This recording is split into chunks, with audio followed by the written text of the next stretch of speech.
Who created the creator? How everything began. For the Toltecs, they say there is no beginning, it's always been. Rather than refer to the creator, they say creation. You become a creator yourself. I thought I knew why I was here, which is that it was random. And then I moved into, well, it's not random, and there's a spiritual dimension and higher intelligence, but then what does all that mean? Spiritual perspectives imply that there's knowledge we have that our mind is not accessing, somehow blocked. We have two minds. We have our natural mind, which is very soft and loving, very heart-based. And the foreign installation, this interfering force, it's a hard voice and it puts limitation. In the Toltec tradition, what is the reason that this force is here? It is a necessary element in order for us to have a proper evolutionary development so that we can navigate even more challenging environments. There are multiple dimensions in this reality, and then there's multiple dimensions in other realities. How to reclaim our capacity to know things directly is to come out of those lies. If you are in a pure state of bliss 24/7, you might not really appreciate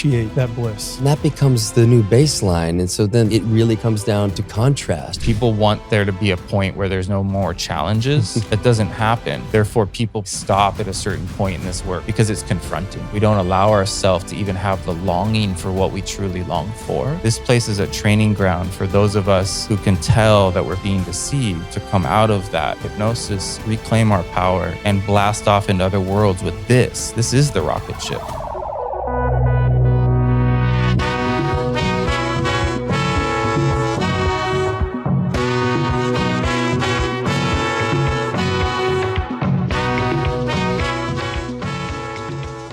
We're back in the living room here with a little different configuration with the furniture and the people, So about a week ago, Joel, and so it was, Joel Schafer, Mark Gober, Alec, Zeck, I'm Cal Callahan.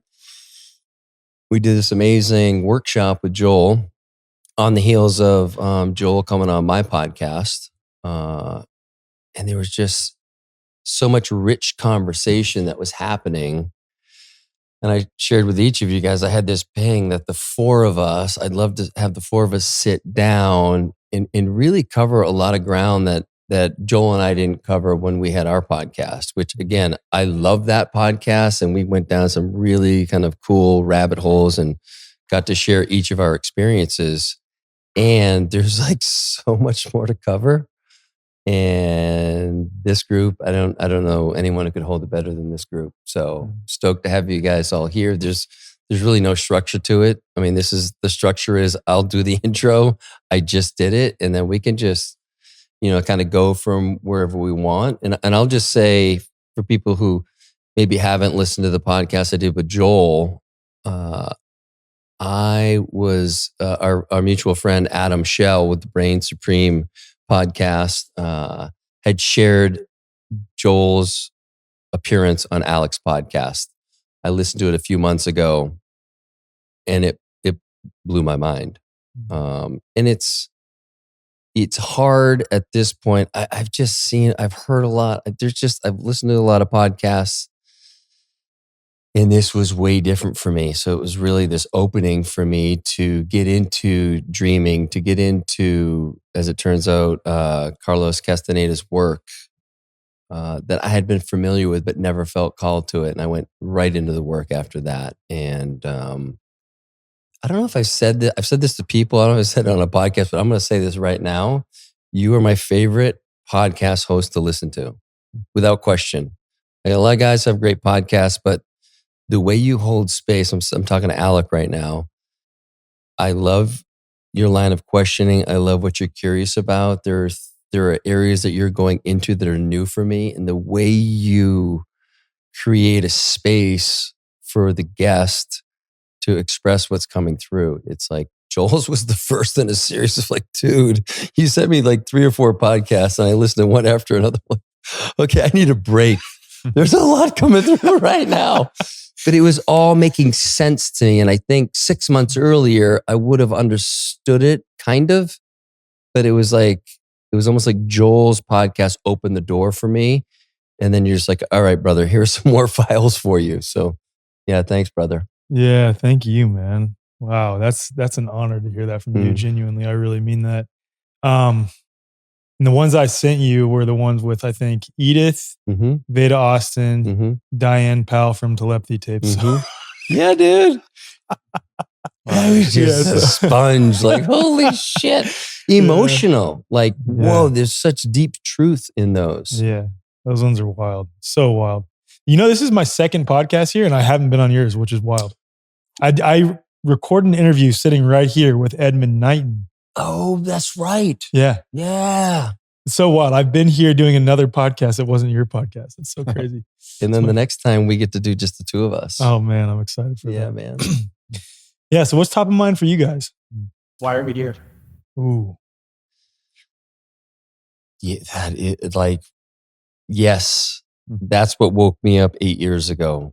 Why the fuck am I here? Because it's not for all the reasons they told me. Because I did all those things. Amazing. Thank you. And whoa, it's not it. Yeah.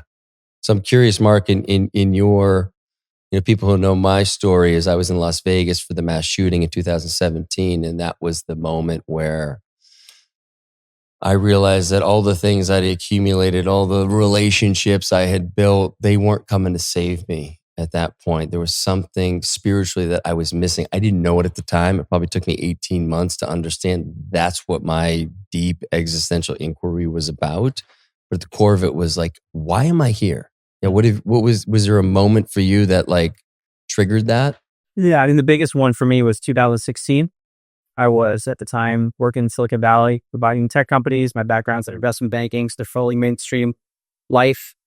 And I was a materialist, scientific materialist, meaning I thought that there was nothing beyond the material world, nothing spiritual. We live in a random and meaningless universe. That's what I thought science taught us. And I learned about science that challenged the idea, basically. The science of psychic abilities, like Dr. Diane Owl's work. And then she was on my podcast, Where's My Mind, later. But the science of near-death experiences, the afterlife, and that just totally blew me away. And that got me on this path of eventually leaving Silicon Valley and then writing a series of books. But it's been multiple paradigm shifts. So the first was, okay, maybe there's meaning to this reality, and maybe there is a spiritual dimension that we have to reconcile and we can't ignore because that's the source of our existence, the reality. It's not secondary, it's actually primary. And then looking at darker elements of, okay, yeah, there's a spiritual reality, but it's not all benevolent and love and light. What does that mean? What are these dark forces? How did they get here? Are they intervening in our lives, in our world? Are we here just to evolve at a soul level? And or are we here to escape something? Some kind of a prison or a trap? Or are these ideas that I'm mentioning just human simplifications of something that's way more complex? And I ask these questions because I've been on this journey for 9 years now. I have 7 books in, I'm going deep on different paradigms. And I still feel like I don't really get it. And things come up in our lives, personally, professionally, and otherwise, that can rock us and take us off our path, even with these understandings. How can that be? So what do you guys think about all that? Man, I just wonder how much of this line of thought of like wondering why we're here is a product of conditioning. And that may sound a little bit weird to even ask along those lines. But I was just talking to my friend Chris Crutchfield, who you know, on the way over here, and that dude is absolutely brilliant, as you know. And we were talking about our time as children, and he brought up how when he was younger, he felt that he was here for a very specific purpose, and it felt like he had this calling inside of his heart that over time, through various life experiences, sort of went away. And then he sort of had this experience where, okay, everyone must think that same thing about themselves and their specific path. And then it wasn't until he got to his 30s, like, no, I actually do have a very special, important role here. And that's separate from why are we here, but it relates in a way because it's like, you are here for a specific purpose and you're being pulled in that direction through this life. And I just wonder if through the various traumatic experiences with the medical industrial complex, with like government indoctrination through public education and things like this, that deep knowing and understanding might be something that we are born into this life with, that we still retain pieces of, but over time it sort of gets chipped away through various ways we're conditioned to where we're just questioning everything. And from the perspective of, I feel lost. rather than exploring this realm with childlike curiosity and wonder of like, I may not know the full interworkings of how this experience is laid out, but I know that I'm supposed to be here and I know I'm here for a purpose. Because if I recall back to my childhood, I was on Ask Jeeves, if anyone remembers that, typing, I feel like I'm not from here. Where am I from? Typing things along those lines to Ask Jeeves. But then again, life experience happened and that got conditioned out of me. And I'm just now coming back full circle, like connecting with that childlike piece of me, connecting with why are we here? Not from a feeling lost, but why are we here? Because I'm incredibly curious to figure out how this realm works with childlike wonder and curiosity. And I know that's the lens you're coming from now, but I wonder if like that's how it was 9 years ago. Cause I'd imagine it was more like, I feel lost. Why am I here? I was lost. Well, actually, I thought I knew why I was here, which is that it was random. Mm-hmm. That was the answer, which is it knows how to start it, but it's all random. And then I moved into, well, it's not random. And there's a spiritual dimension and higher intelligence. But then what does all that mean? Yeah. What does it mean to have a soul? What does it mean, this notion of amnesia? Because spiritual perspectives imply that there's knowledge we have that our mind is not accessing. Mm-hmm. And think about how insane that is. Part of our identity that we don't normally access. That is the most obvious basic thing of our existence and somehow blocked.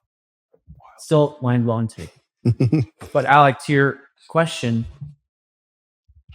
I think where I'm coming from is really trying to understand human pain and suffer. Because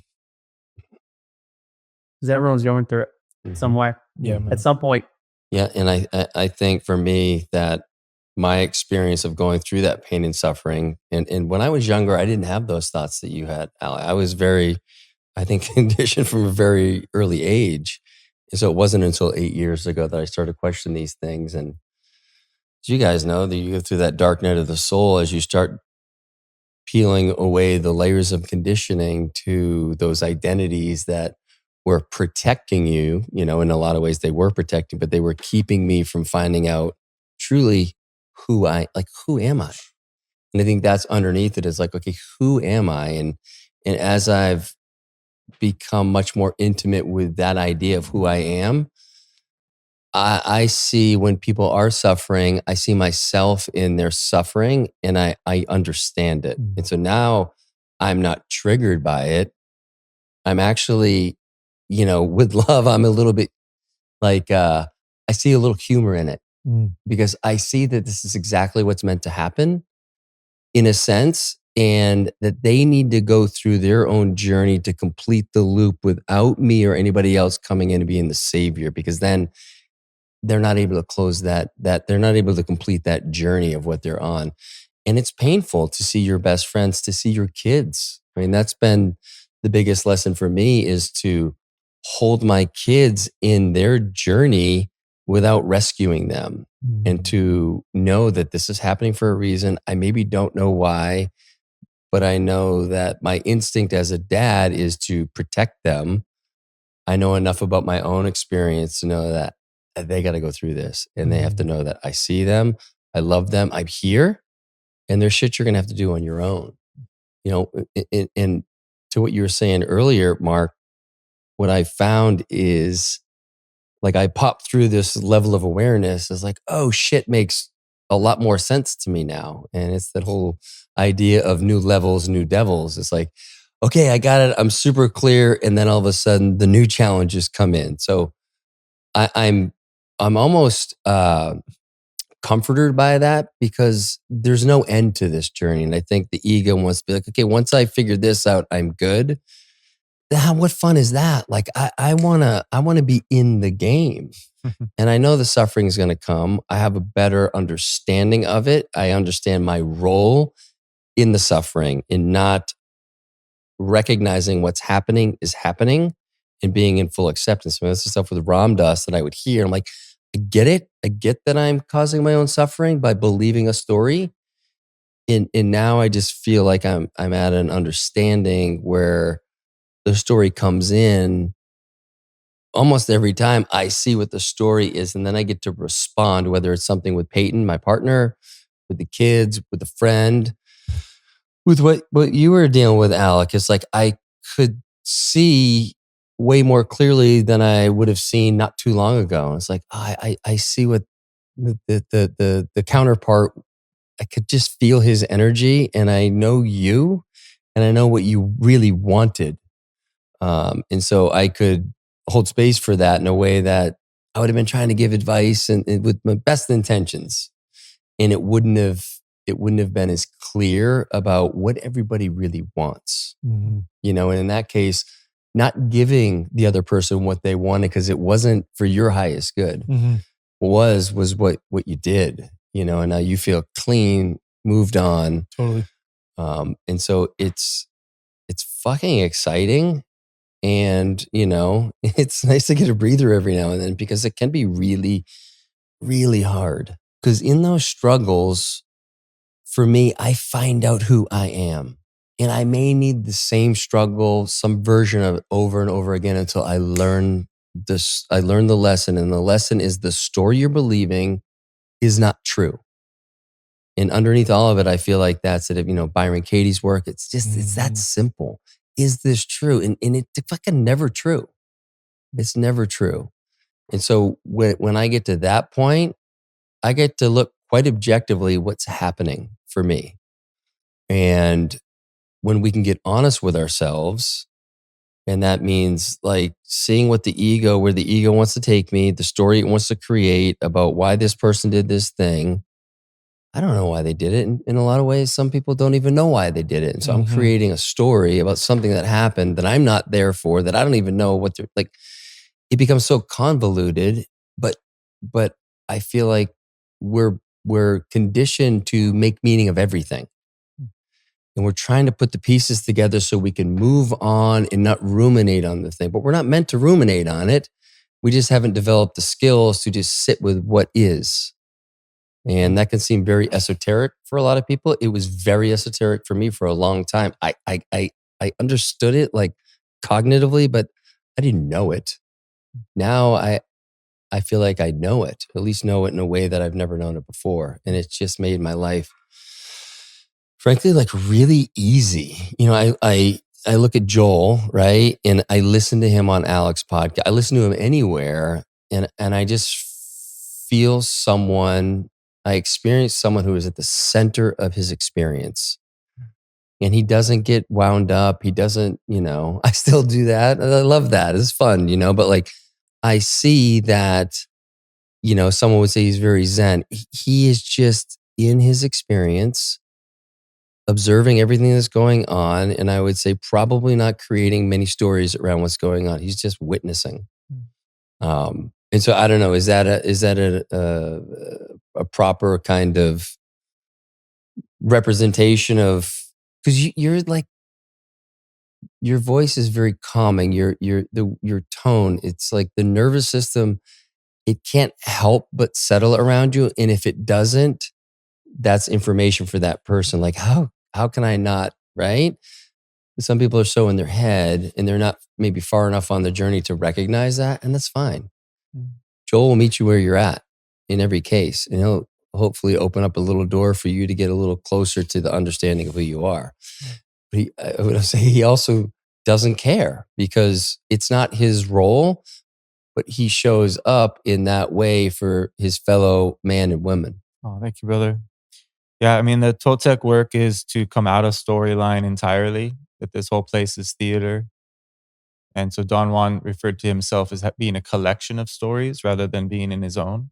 You become the observer, and then like the Akashic Records opens up, and you can just see people's story without judging it, because you reach neutrality. You're no longer at odds with the world as it is. So you're not assessing them based on like putting yourself above or below. Everything becomes fascinating. Everyone's story is rich, and everyone's trauma is necessary. And then when you're in some sort of fear around what's going to happen to you, then you're not able to be present, and you're trying to control, which keeps you from being able to read the signs and omens that are constantly in communication with you. So there's a way to be in relation with powers and forces that are really magical. But it does require that you recapitulate your blueprint of your everything that's happened to you up until that point. And then you can be in the eternal now and become lucid. And so lucidity isn't just dreaming at night. Lucidity is living in a heightened state of awareness all the time. And so this world, which seems physical, people talk about this, this is an illusion. But until you understand that it's not physical and that you have that energetic breakthrough and you start to see other dimensional layers overlap with this one, when that happens, it's so liberating, right? You can see people as balls of light. I can look at you and I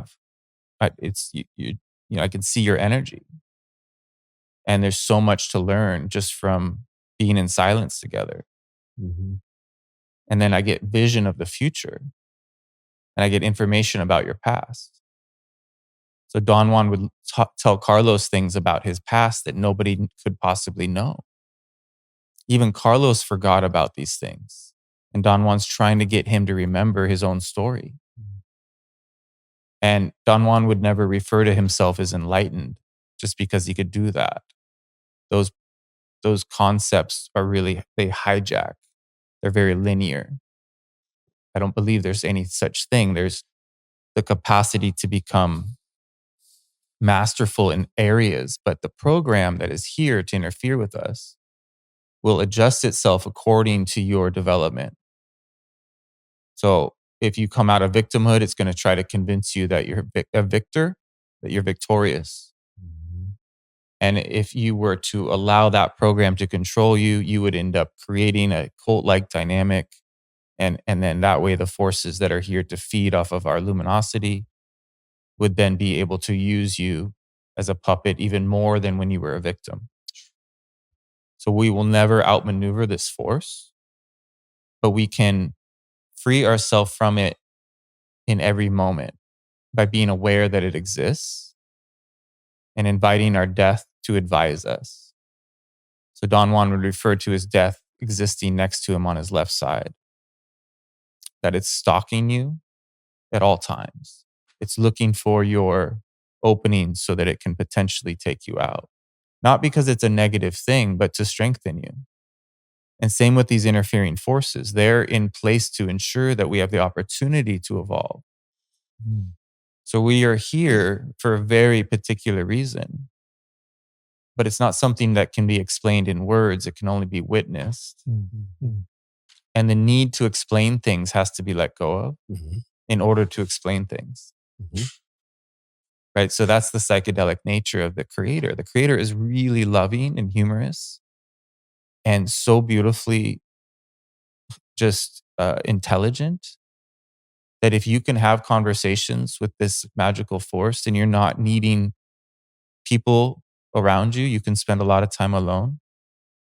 As I talked about, I think in our pod, one of my teachers spent 18 years in solitude because he had the magical passes, he had the recapitulation, and he had his dreaming practice dialed in. So that 18 years was the equivalent to like hundreds of years. Because shamans say time is measured by intensity. There is no linear time. The more intensity you experience, the longer your life is. So in Luke's story was asking me about why is everything going so fast? It's not for me. It's never been slower. I would love to, for if this is people's first time really hearing a lot of these concepts, I'd love to have you 101, like recapitulation, this force that came in, the two minds and that. And I would just, before you do that, that has been the biggest change for me is my days feel they've never been longer. They're so full in every moment. And I look back in my past and things were like, whew, they just went through. And it's just, for me, it's like a level of awareness or consciousness. And now just feeling present in a way where I'm not trying to be present. I just am, because when I'm not present, I feel off. Yeah. And so it's like the reminder of like, I don't care what happens for the rest of the day because I know it's going to be full and amazing. And I will have interactions and connections, and we'll talk about things. There's no more pre-planning. And it's been, the difficult part for me has been I've leaned so much into presence at sometimes that I will show up really late to things because I'm just in a flow and there's some magic happening with, maybe it's with Peyton or somebody else. And it's like, okay, you need to get going because of this. It happened last week when we were doing the workshop and I showed up maybe 15 minutes late to the place that I was hosting. And I ran through those stories. I'm like, okay, the house is open. I made sure someone was going to be there before to open the house. The people showing up don't care.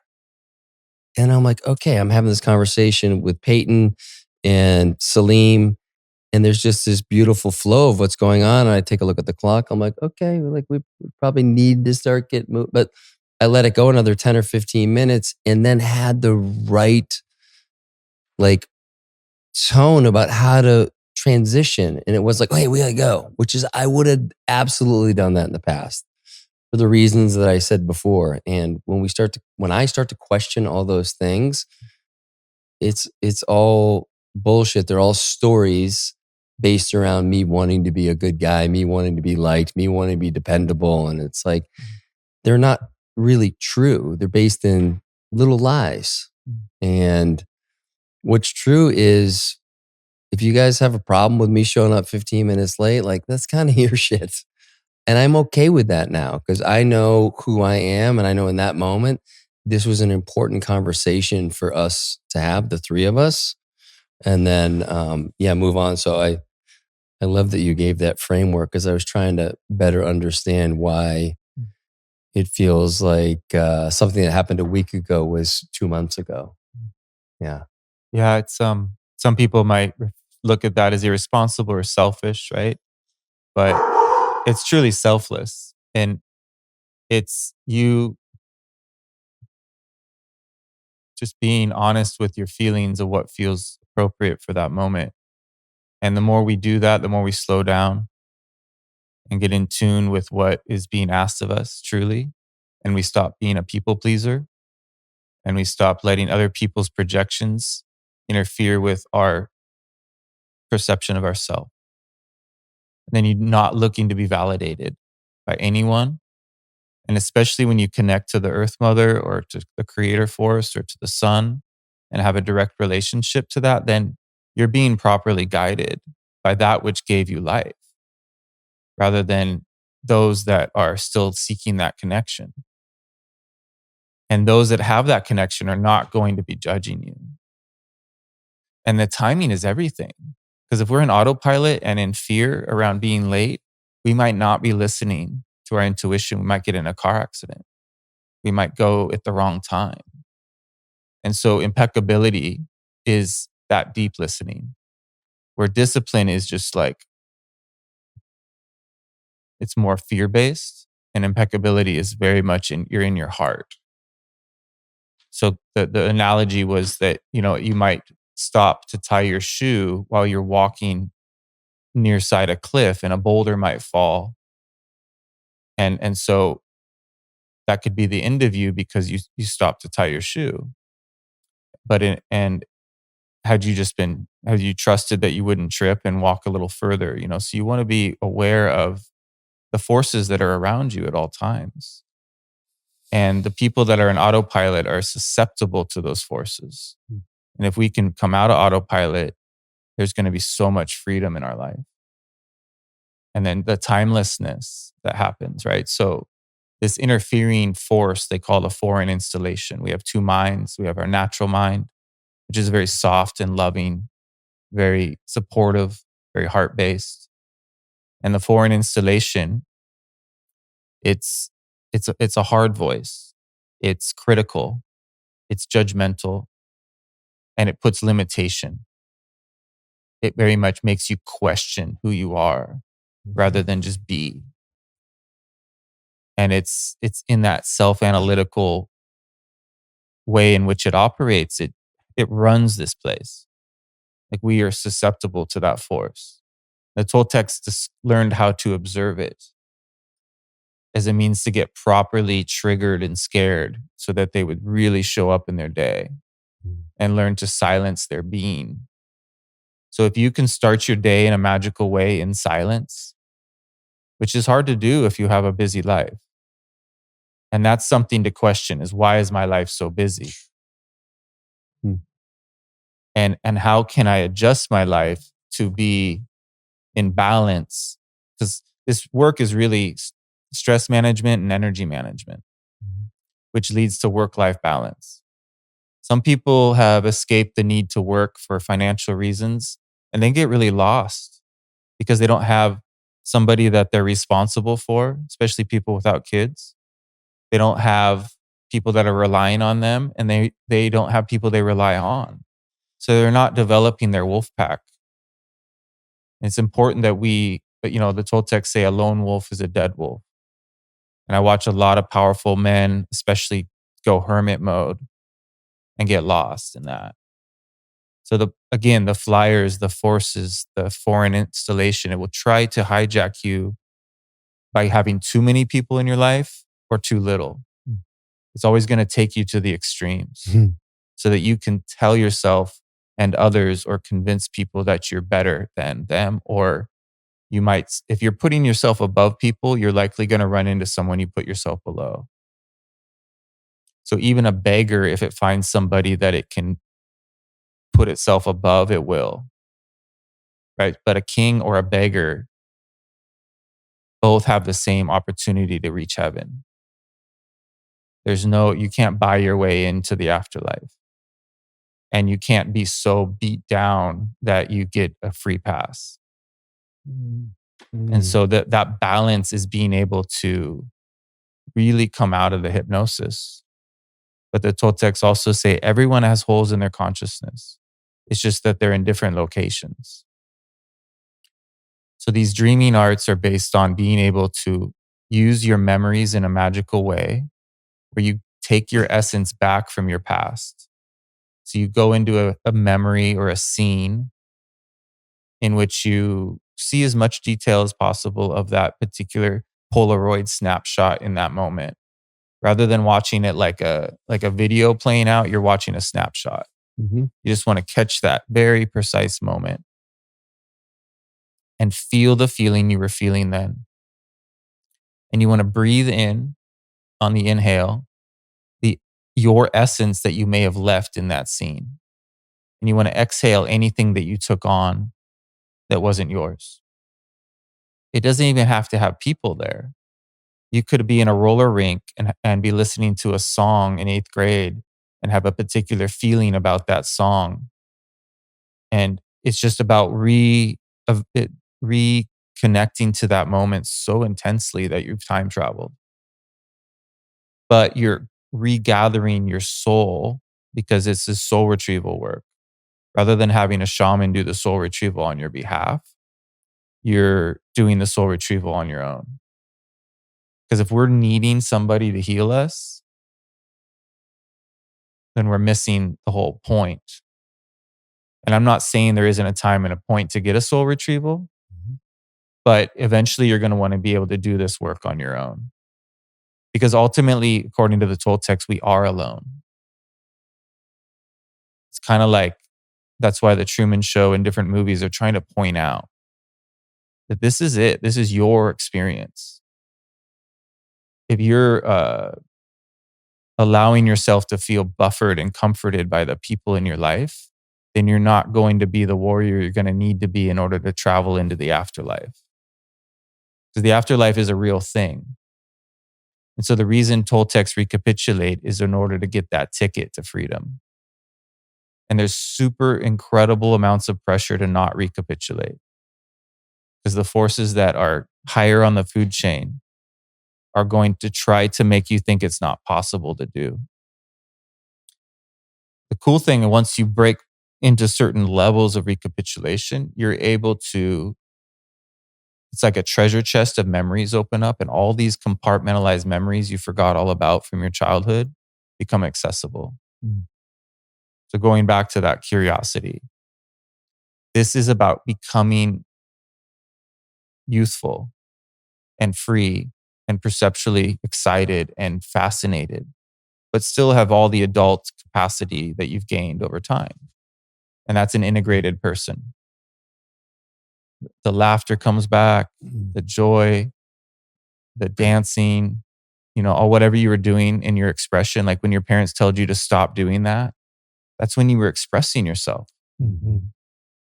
And so how do we reclaim that power, becoming an artist somehow? And so for me, that's dancing at music. I free myself inside of that letting go. And that's going to lead to me being able to be more creative. But the recapitulation is just that. There is a way in which you breathe. You scan your head from one side to the other while you're inhaling from shoulder to shoulder. And then you exhale on the way back. And you get in this trance-like state when you drop into it. If you do it like in a dark closet with nothing in the closet in a very tight area, there's like less distraction.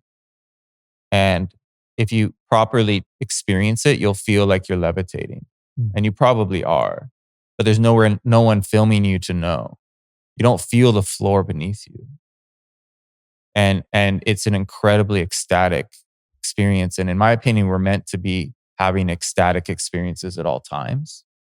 But we've been so conditioned to believe and perceive this world in a limited capacity that we don't allow ourselves to even have the longing for what we truly long for, because it's confronting. I got a question real quick, if I may. Please. Is that cool? Joel, you talk about this entity, this force that's here. And going back to what I brought up regarding the conditioning and stepping back into space of childlike wonder and curiosity and relating it back to what Mark was saying about why are we here? Yeah. In the Toltec tradition, is the perspective that this force is here for an intentional reason set forth ultimately by the creator? Or what is, if not that, what is the reason that this force is here? Yeah. So it is perceived in the way that Don Juan explained it as a necessary element in order for us to have a proper evolutionary development so that we can navigate even more challenging environments. So this is just one layer of an onion, and there's actually other layers of other onions. So there are multiple dimensions in this reality, and then there's multiple dimensions in other realities. Shamans learn to go backwards through the stream of consciousness to that which is projecting this avatar. And from there, they jump grooves and they go into other worlds, alien worlds, not worlds that you would get to with a rocket ship. That's just stories made up to hijack us from being conscious of how magical this reality is, which has done a really good job. Mm-hmm. That we're going to leave this place and go live on some light in the sky. So how to reclaim our capacity to know things directly is to come out of those lies and expose those deceivers. And not in a way in which we are victorious over them, but just to be willing to stand in truth and say, no. But get to know your no. And so when we come out of those hypnotic trances that the majority of the masses will likely remain in, this isn't for everybody to become free. This place is a training ground for those of us who can tell that we're being deceived to come out of that hypnosis, reclaim our power, and blast off into other worlds with this. This is the rocket ship, this body. Coming lucid leads to being able to be a warrior traveler and going into these other layers of the onion, and then going into the other realities entirely. And when you are experiencing that, go backwards through the stream of consciousness to that which is projecting this experience, you get to see that you have many, many parallel lives happening all at the same time. So Toltec say there is not actual reincarnation. It's just that when I die in this avatar, if I don't end up in the afterlife, I will then revisit another parallel life that's already happening, but it might be in like the 1600s. But we don't really know what these dates mean anyways, because they're just numbers. So coming out of all that too, so that you're not caught in any sort of like limited view of reality. And so it's not linear. It's getting your soul tested by these experiences that will give you the opportunity to sell your soul for money, power, sex, some sort of hijack that is a test to see what you're really about. And the more you become energized electrically, the more those tests get difficult. The more attractive you become, all these things increase in intensity. So you're going to have to really become a hollow bone. And that's where the shadow work comes in. Because I've seen a lot of powerful Toltec dreamers get spun out and get delusions of grandeur and then think that they can get away with things because they didn't empty. But if you can empty, then you could become so liberated that nothing can really pull you because your purpose is clear. Toltecs say they know what they're waiting for. And that's kind of the question I pose today is what are we waiting for? And when you become aware of your death, that is stalking you, they say death is the player and life is the arena. And your death is the only one that'll be honest with you. And so it becomes your advisor. You turn to your death when you don't know what to do. And your death will say, there's nothing to worry about. I've yet to touch you. This isn't that big a deal. But we get all caught up thinking about how we get all stressed out and worried about the future. And then so we're not properly living from the place of that this could be my last moment. But the recapitulation, the reason we do it is it leads to being able to use dreams in magical ways. And you can stay conscious in your dreams at night. And you can prepare yourself for your death through your dream time. There's great pressure to not do that as well. But there's these gates of dreaming you can learn to cross. And when you fall in love with that side of it, then you stop being so focused on what's going on in this dream. And that's how I refer to this as a dream. Toltecs say that all four of us are having a vision. We're inside of a collective vision together. But this is just one of many visions. It appears to be physical as a convenience. But if we don't come out of that convenience and move into the energetics, then we're going to have a physical death because we believe it and perceive it as such. So as Jason Brashears refers to it, is you can create your own reality tunnel. And if you are not hijacked by the collective reality, then you become independent and sovereign and therefore guided by a totally different way in which you can navigate things. And you won't fall prey to whatever events may play out in the future. And that's freedom. Mm-hmm. And it requires a level of fearlessness and deep intuition. And then you learn what Jason Brashears says is you break pattern all the time because something is observing us and we become very predictable creatures. And so going back to Cal, what you were saying about not being, slowing things down and really giving time for what's happening right now, that's a pattern break for you. Right. And so other people might have a different type of pattern break they need to have. Don Juan says we want to live our life so that it's like there's a fog around us where nobody knows whether we're coming or going, including ourselves. Mm-hmm. And it feels so good. It's what's called being a fluid warrior. And so every day is really powerful in that respect. When I'm walking in large cities, I'm not observing people and judging them, they just become like a sea of energy. And the world starts to get really psychedelic, whether I'm on mushrooms or not. And there's a lot of freedom in that. But I also spend a lot of time in the wilderness alone to balance that so that I'm not, in a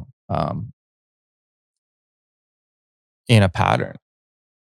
And that's what the Toltec say. You'll want to hang out in the desert, but you also want to go to places, that test your capacity. So a lot of people are trying to escape the matrix. Mm-hmm. But Toltecs actually, when they get really strong and they've learned the shamanic movements, the magical passes, they've recapitulated the majority of their memories. They've learned how to cross into the gates of dreaming and explore other alien worlds. Then they go back into the matrix and they try to go find a tyrant, somebody, an ego that's never been defeated, and work for them, and or get in a situation where that person is coming after them so they can figure out where they are within their ego. Because if you're still triggered by somebody that's fucking with you, then you haven't reached neutrality. Mm-hmm. And then they become actors, free to, like Chase Hughes talks about, if some tyrant tells you, the psychopath says something to you, you just repeat it back to him. Oh, excuse me, I thought I heard you say this, because I know you couldn't be, because that means you'd be trying to manipulate me. And you repeat back to them what they just said to you. And then that sociopath doesn't have any place to move from there. Toltecs wouldn't do that. That's like confronting the tyrant. But what they would do is allow a guidance system to show up so that they could almost set a trap for that tyrant. That happened to me at work. This boss came after me. He saw that I wasn't stressed on the job site running this project. And I knew he was going to try to expose me for not doing my job.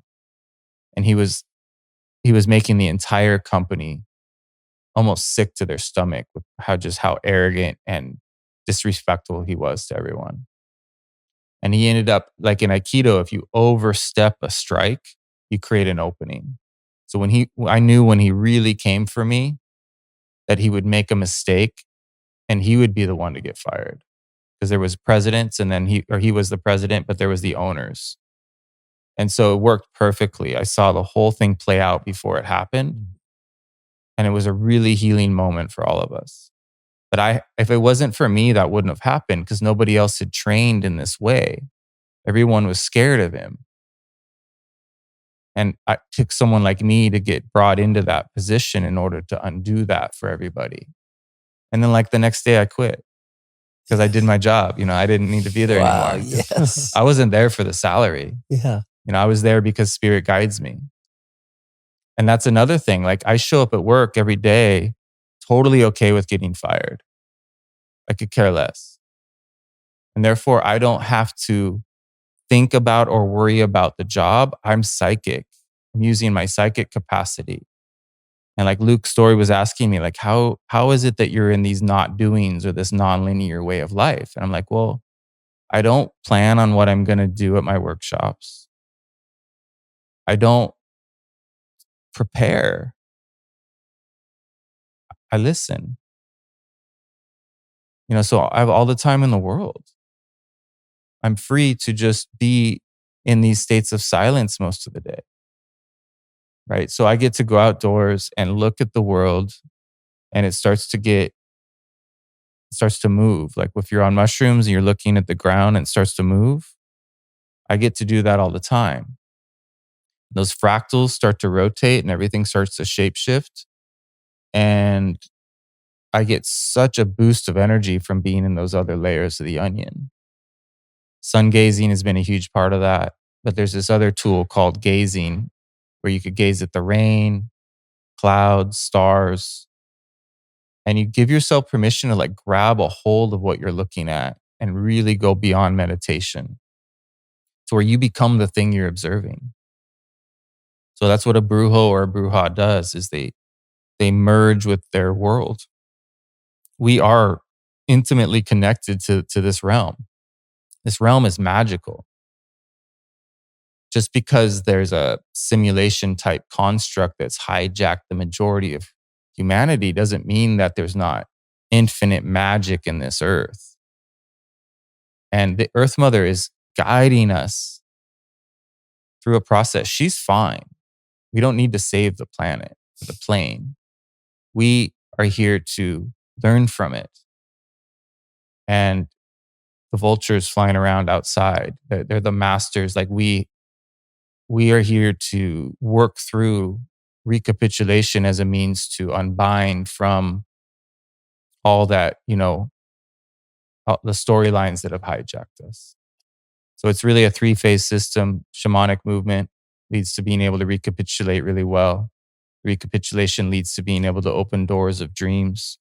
The dreams take you into other layers of the onion, even while you're awake. And then you're on your way, but the challenges increase, right? People want there to be a point where there's no more challenges. That doesn't happen. Therefore, people they stop at a certain point in this work and they're like, whoa. And I just recommend considering that this is your only shot, that you don't get another lifetime to do this, and to be all in on this one, whether that's true or not, because that's going to give you that real reverence. But it's also important to be irreverent, to not take yourself seriously, to laugh, to make fun of each other, to make fun of yourself. If you get all uptight and thinking you have to figure it all out in this lifetime and you go into fear and you contract, that's not going to work. So we want to enjoy ourselves immensely, but fully show up aware of the potential of all that we could possibly do here. Love that. This brings up for me, you and Mark have had a kind of mentor relationship for a bit of time. A couple of years has it been, or within the last year? And so with all that you shared, Joel, I'm curious to hear from Mark, like what's that experience been? Because that's also why I want to do this is we talked about the work you do, but to have someone that's actually been engaged in your work is like pretty fascinating. So people get a better understanding of what it means to work with Joel. Some context in my second book, An End to Upside Down Living, I talk about the importance of having third parties that are getting feedback, because we all have blind spots. And even most enlightened master probably can't see something fully.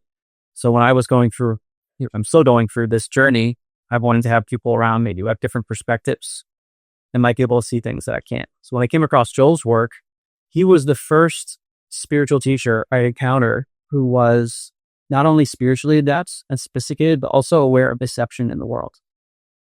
Meaning there are many teachers that I still respect in certain ways. And several years ago, I might have said they got it down. Mm-hmm. And yet in the realms of, let's say, medicine, cosmology, politics, they are endorsing things that we can show are harmful, demonstrably. So I had this state of confusion for several years of, wait a second, how can they be so right about certain things and so wrong in other areas?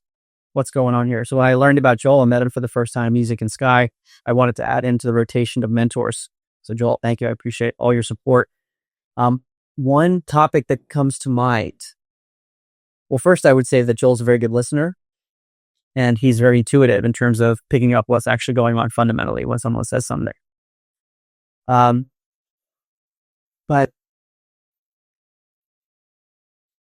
Joel, I'll let you chime in here before I go on. Oh, I appreciate it, Mark. It's yeah. So that is my discovery is that most people aren't truly listening. They're thinking about what they're going to say. Mm-hmm. So they can't properly be that mirror. And then they don't trust their ability to know what to say if they're not keeping track of what they wanted to say. It's really difficult to do this. Oh, yeah. Especially as a podcast interviewer. You're like, oh, right? But the last half of the sentence might completely change what needs to be asked next because the energy moves on. Mm-hmm. And this is our gift as perceivers, as witnesses. We call it witnessing. You can learn to really take in what that person is saying, and they'll feel it and know they're being heard. And that's what I offer in my one-on-one sessions. That's the essence of my work, is to hold space. It's kind of a cheesy new age term, but it really is. There's space being held for people to go through their process. And so it's just human to human talks. Mark's been to my workshop. We do the movements for multiple days. There's a shift in consciousness that happens. We go out in the woods on the third day. We talk to trees. Trees are conscious. So there's just been an opportunity for Mark to tap into the lineage of where this work comes from. And one thing I want to add, it ties into what you were discussing earlier in podcast, Cal, where if I've been going through something that's a big challenge in my life that might seem basic to other people, Joel's had this insight that's really helped me, which is, well, the reason you might be going through this, Mark, is that you need to feel all of this stuff. And there are other people who are going to be going through this as well. And because you've gone through it yourself, you're going to be able to communicate to those who are now dealing with it. And that really helps during a period of suffering. It's like, okay, there's a reason for this. It's not all lost. And that helps me exhale. What does the structure of the mentorship look like? Well, for me, it's been, as something comes up in my life, I just reach out to Joel, schedule a Zoom, tell him what's up, and here's you back. And I usually like to do this in my life with multiple people around some incident that I'm dealing with or some challenge that I don't feel like I can handle fully myself. And I like to have Joel's perspective and a bunch of other people. And then hearing that perspective, number one, is very calming, but then it also gives me new ways of looking at the challenge that I hadn't considered myself. So it really depends. And Joel's very flexible about how the sessions go. And it depends on the nature of what I'm dealing with, how much I need to be talking versus how much I'm listening. People require that you meet every 2 weeks, 6 sessions. You got to pay in advance. And I get it. There can be some power in that kind of training, but I'm just offering a more expansive way of doing it so that people don't feel pressure to show up, and give them that flexibility to explore whether they really want to be there or not. And it's just for some people, they come and they just really need to be emotional in that moment, right? So I'm there for that. Other people show up and they want to learn the movements better. So it just has to do with what each person is going through.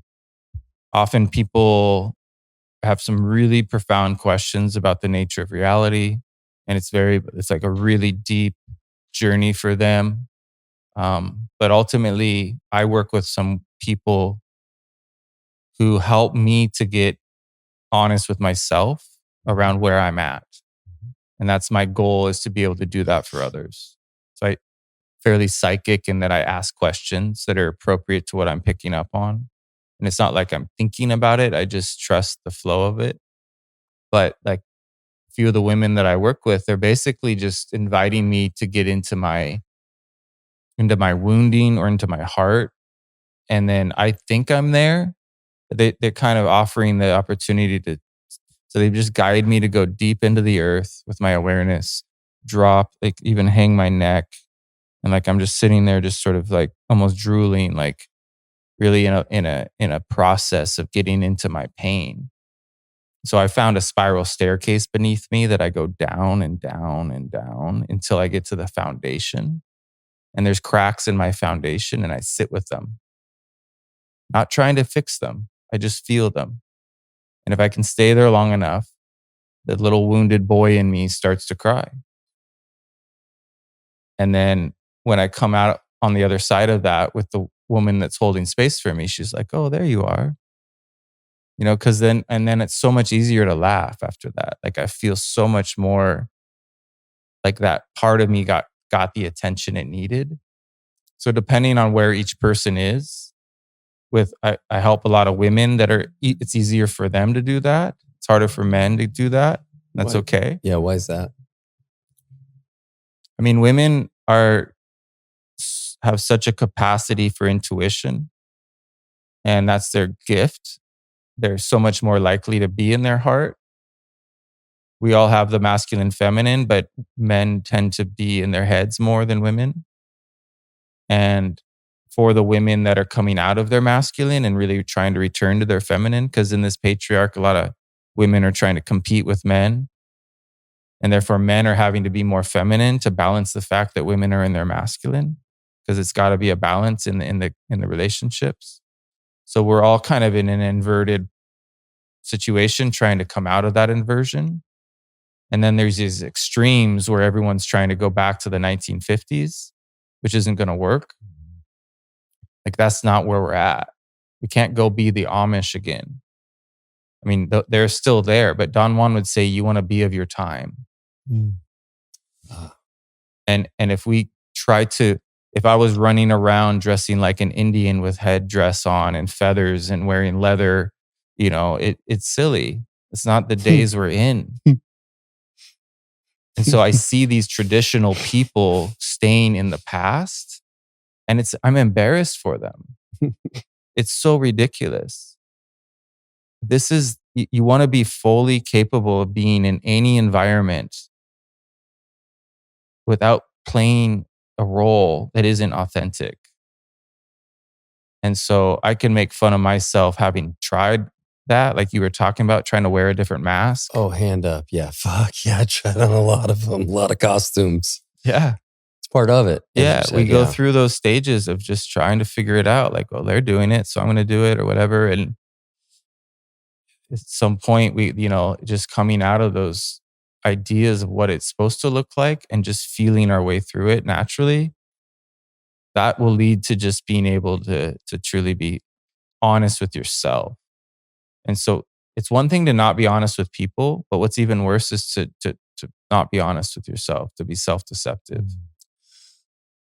Along those lines, it's like when I was trying on all these masks, and it could be at a party where I'm dressing up a certain way. Again, that's all fun stuff, but I also recognize that I was trying to find out who I was. So it's like, what if this fits? And when I look around, I see a lot of people doing it. Yeah, that's what's part of our process. And yet I marvel at the fact that quite recently, I want to be super vague about this, but I saw like a representation of what you're talking about, of like really, and it's not even appropriating but it's like so far away from like what's happening right now. And it's like literally, it's absurd. Yeah.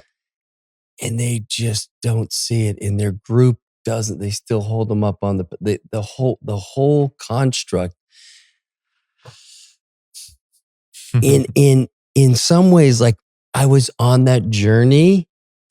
I don't know that I could have been so unaware that I was so far out there, but like to see it today with, what I'm talking about. It's like, what the fuck? Like, and we talked about it a little bit last night, Joel. I think what happens is, I don't even fucking care if this gives it away, but like people don't understand the power of having children. Amen. They just don't. And I've been thinking about this quite recently.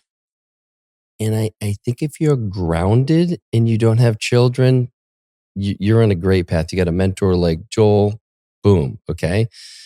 When you have money and power and influence and a really big ego that usually kind of drums that up, and you don't have kids, you get to kick people out of the inner circle that don't give a fuck about the house you live in, how many followers you have, and all that. My kids, they appreciate it, all that stuff. But forever, they've told me when I'm out of line. Yeah. And I haven't always been able to receive it. I do now. But that's the innermost circle that's never going anywhere. And they're always going to check you if you allow them to. And again, for a long time, I didn't allow them to, until I realized this wasn't working for anybody. And so it becomes very much like this almost esoteric thing where kids are your greatest teachers and your partner is just like, I'm here to say, in my lived experience, nothing could be more true. And I've told my kids quite recently, like, how grateful I am. And I gave them like all the context of like how they show up for me, how they didn't even realize it. And what happens when people again, who have like all the things that I had and don't have kids, I would have been a fucking disaster. And I don't know if I would have ever made it through. I don't think I would have. Life is a mirror. Kids and a wife are a house of mirrors. Holy shit. You know what I mean, though? 1,000%. Yeah. Wow. In the best way. Yes. In the most confronting way, but the best way. It is an accelerator for your own development. They don't fucking care about any of the cool shit you None. do. Zero. It's fascinating. Try to get my son to do Qigong in the morning and he's like, Dad, no.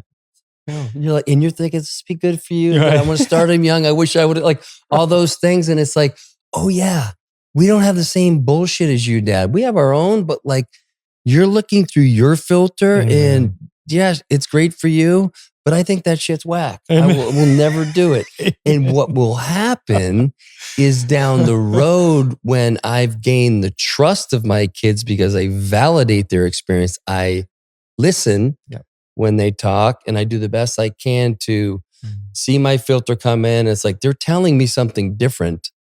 Okay, so that thought is wrong. Listen. And now they're like, okay, what do you have for us, Dad? And like, now they will trust me because I'm not this guy who lived in the fucking 1920s as far as they're concerned. They can't believe the conditioning I had. Yeah. Cannot believe it. It's like fascinating. And it just has created a space where like we're co-creating now and we're having fun and we're seeing each other. And, you know, like I was telling you, Joel, like me and my boys over the last couple of weeks, we'll stay up to 2, 3 in the morning outside, you know, watching a movie or bullshitting or whatever. We've never done that before. Wow. And I let go of the story. Well, it's fucking 10:30, 11. I got to get to sleep. I actually don't. I may have a podcast the next day. I may sleep for 4 hours. I'll be fine. And in every case, it's been true. It's like questioning all those rules that we live by. And as you said, it's the most freeing time, and other shit's coming in. But now I have more awareness around it. You know, we were talking about last night with my relationship with Peyton. She doesn't realize she's doing it, but I'm getting tested all the time. Yeah. And now I see it so I don't get triggered. Yeah.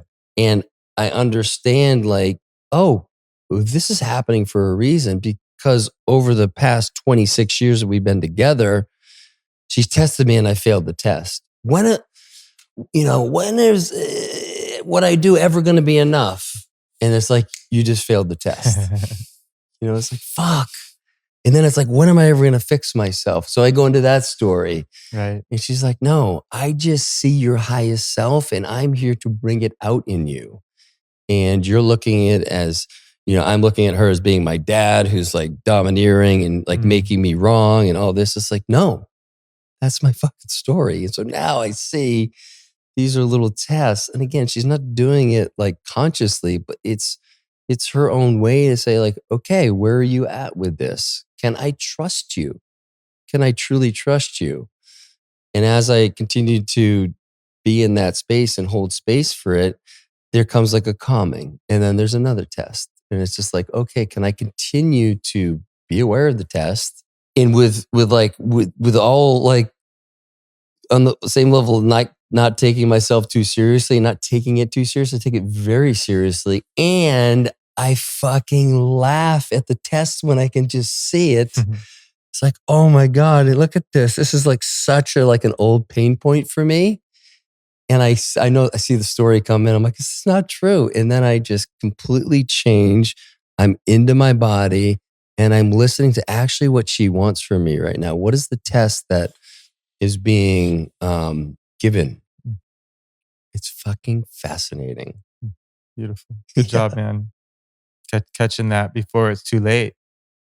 We were close to it being too late a couple of years ago. Yeah. There were so many triggers. Yeah. And I don't know what the percentages were that we weren't going to necessarily continue on. It was a real thing. And I would say the biggest thing that kept me in it was realizing, having enough of an idea from what I'd heard from people, not because it was my experience, but it made sense that sure, you can leave this relationship, but you will continue with the next partner. Yep. And I was like, I have an absolute fucking God, like there's no one better that I'm going to find to challenge me and love me through all of it. And so I just was able to trust in that just enough to stay in it. And now I understand why, because I was right that this is my, you want to call it soulmate? I don't care about any of that stuff. I just know that for me in this lifetime existence, she's the one. And when I finally felt it, I see all of like, holy shit, she's an absolute gangster and just fucking keeps showing up and really is the grounding cord for our family in a way that, you know, me and a couple of my kids we're like a lot in some ways. You know, we are pretty sure of ourselves and, you know, we're the ones, you know, that I think in a disintegrated or a non-integrated state can be a little bit on the bully side, you know, and she can feel that.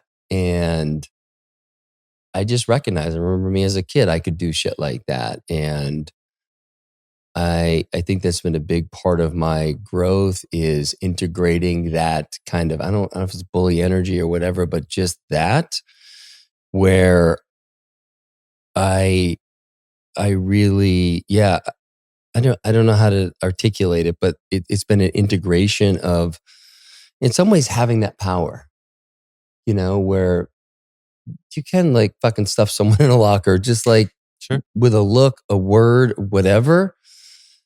And I've done that before. It doesn't feel good. Yeah. And that's when I'm so curious. When you're talking about recapitulation, I was playing through scenarios when I was younger. Sure, there are plenty when I'm older too.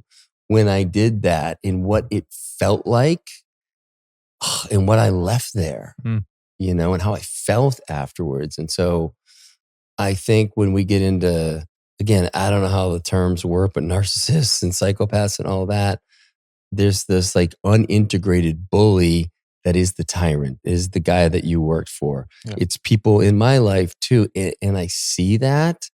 And now I have a lot of compassion for them because they just haven't integrated it. And so I don't fear them. I also don't engage with them. I don't give them my energy because we're not going to necessarily match. Yeah. And so I just have a much better understanding of the world. I was talking about earlier, like I watch fucking movies now, super bad, horrible bosses. You just see the whole construct of how this reality, we are all actors and we play certain roles, and with different configurations of friend groups, everyone assumes a different role. And there's someone who, like it or not, there's someone who's at the top. Yep. And if that person's the tyrant, they just fucking make everyone's life miserable. But if they are benevolent, they just fucking balance everything out. Yeah, the guy at the bottom, the shit rolls down the hill. He'll take heat from one guy. But if it gets to be too much, the guy above him is like, enough. And he says it in a way where he puts him in his place. This guy now, who's at the bottom, is sitting right on top with the guy who is fucking taking care of business. And now he's untouchable. And it's like, don't fuck with him. He's our guy. Yeah. You forgot that. You've got some wounding going on. You took it out on him. I understand. We all do it. But it's when you start to see how these things flow, when I started to see these things, it's fucking incredible. Anyway, yeah, I don't even know where to go from there. But well, going back to my earlier question, why are we here? What is the nature of this realm? Why are these archetypes repeating and causing certain types of learning experiences? And how does that tie into the Toltec cosmology of the dark courses? I'll just mention the Gnostic text and Nag Hammadi scriptures, which I've been coming back to more and more recently. So these were texts that were discovered in 1945, buried in the ground in bound books and jars from a few hundred years after Jesus. And there are a number of writings within the books, and they talk about origin stories of this reality. And the basic story is that there is one ultimate being, a God, and that being spawned off other beings. In that lineage of spawned off beings, there was a being named Sophia who had a rogue son who created the realm that we are in. And the humans were breathed in a spark of the divine into their being. but they were to be kept in ignorance. And this apparently was out of some kind of jealousy or malicious intent from the rogue son who had his fellow beings, what I call the archons, demons. And I'll paraphrase one of the quotes that I come back to. This is from these ancient scriptures.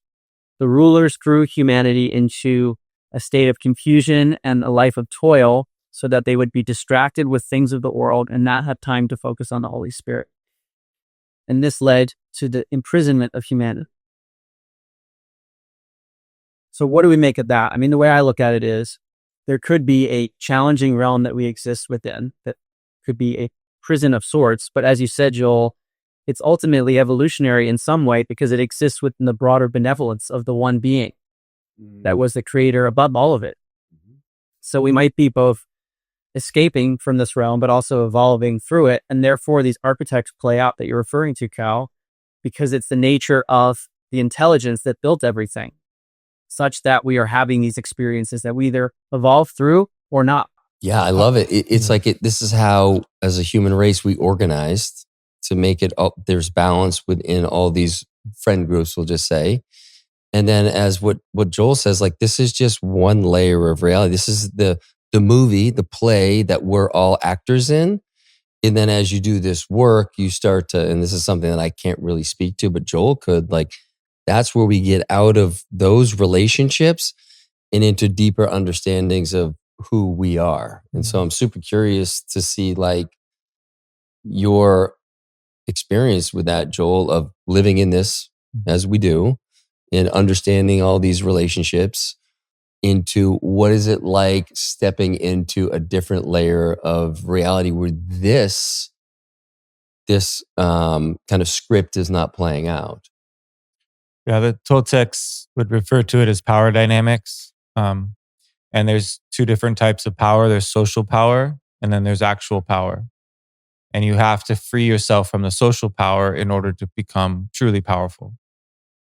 And part of that is learning to play all those different roles in the archetypes and not being attached to either any of them. So wolfpack training is learning to be the leader or the scout or the puppy. And or whatever, there's always those stages. And so if you go to practice the theater of infinity, where you play out like a memory of somebody's, where there's like somebody that's playing out the alpha, and then everyone will rotate and play the alpha. Everyone will rotate and play all the different archetypes within that dynamic. And you can always tell which position one person is comfortable being in and how uncomfortable they are in the others. And that just helps you to know your power dynamics and your perception of self as far as social power structure. So this place is designed to make sure that you don't escape social power. And we call it, when you do free yourself from it, it's called shattering the mirror of self-reflection. Mm-hmm. And then you get to travel once that happens. The mirror is it's like a wall. And when you break through the mirror, there's other worlds to explore. And it's very liberating, right? But this place is designed to prepare us by giving us this testing ground. And so to your story, Mark, I think that brother was allowed to do that thing by the creator, because the creator knows all and is observing and just in total acceptance of the process. And so it's just almost like, I would even say we're inside of a memory right now, that we've already had this conversation before. And then there's like timelines that shift based on what we learn from each time that we do it. So we're being given like infinite potential to become aware throughout the process of these stories that hijack, archetypes that hijack. And it's going to take very, very unique actions and non-actions and knowing the difference between the two. So the Toltecs teach something called not doing. And the not doings is where the freedom lies, because we are doers. And by doing all the time, we are bound to the theater. When you not do, which is just like literally moving beyond meditation into the type of silence that allows you to become so lucid that you move into the other layers, then you've become detached from this theater.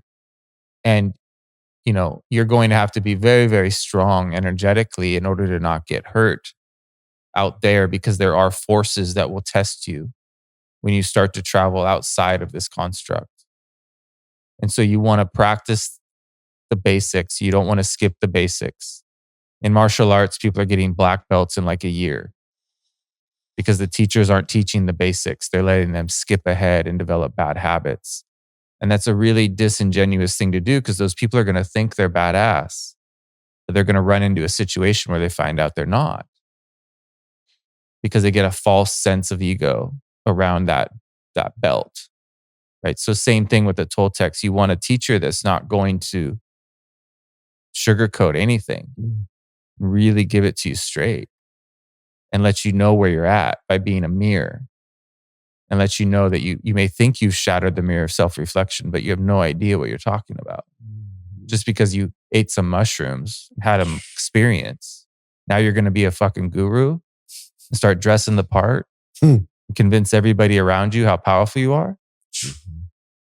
Right? The pedestal is super toxic for everyone involved. That person on the pedestal is going to have to fall. And everybody that put them on that pedestal is going to get hurt. But the person on the pedestal is going to get hurt the most.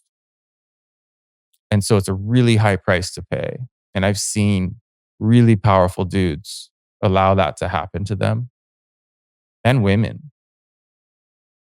And it's disgusting across the board. It's so disturbing what happens here. So social power, power dynamics, the power dynamics in your relationship with your partner. Getting to know and be really honest with the triggers that are happening that you're trying to bypass. So spiritual bypassing is really typical of what I'm seeing.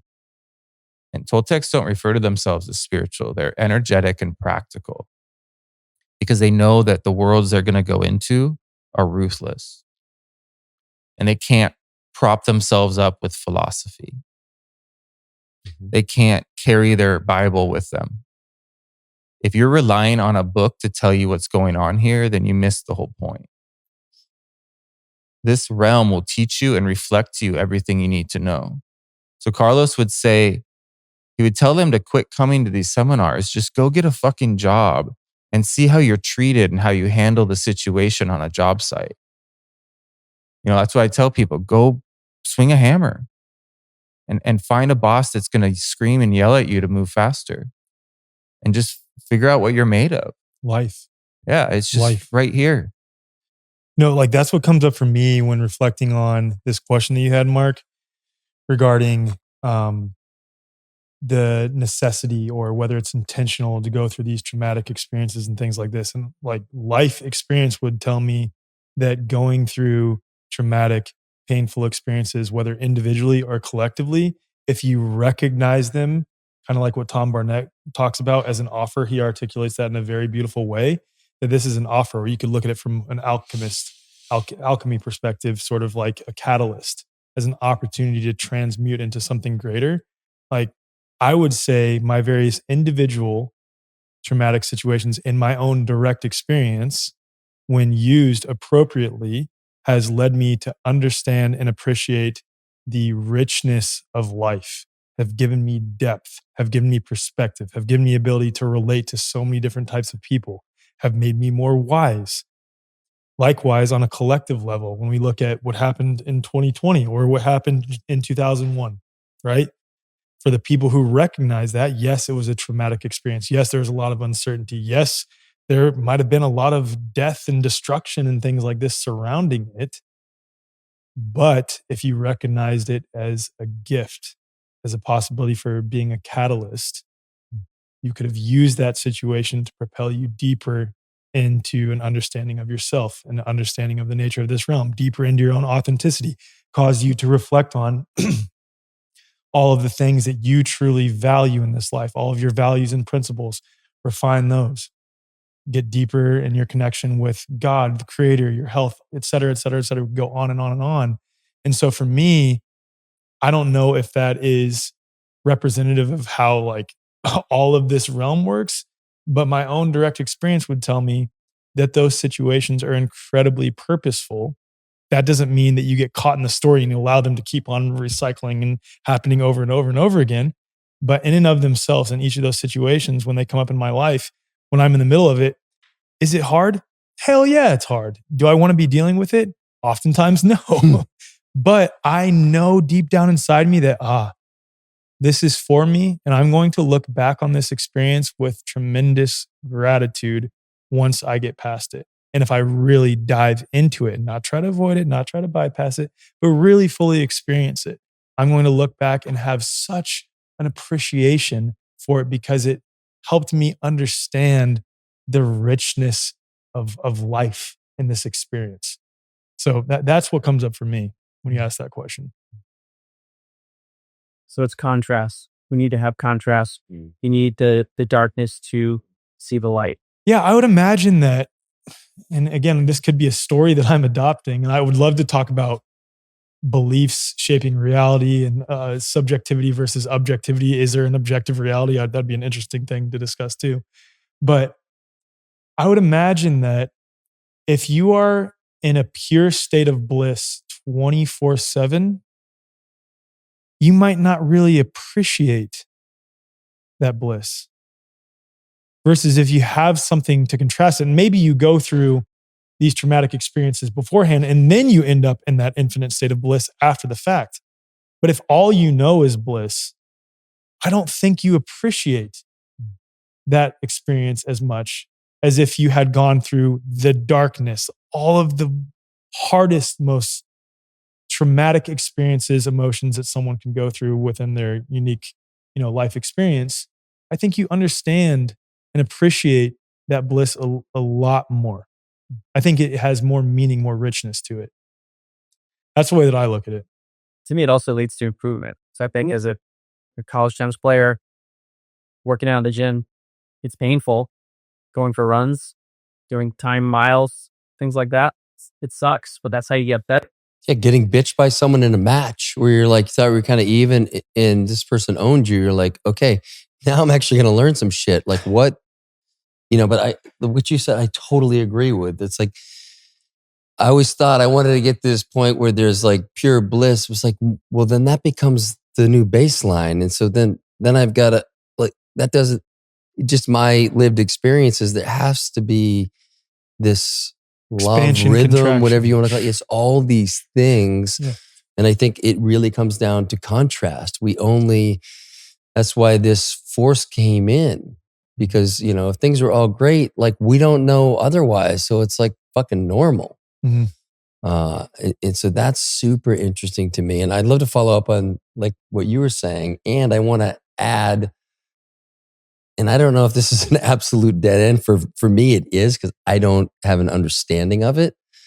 But when we talk about the creator, like, does anyone have a concept of how everything began? Because that fucks with me. Like, who created the creator? That like, and again, I have nothing to add except just question.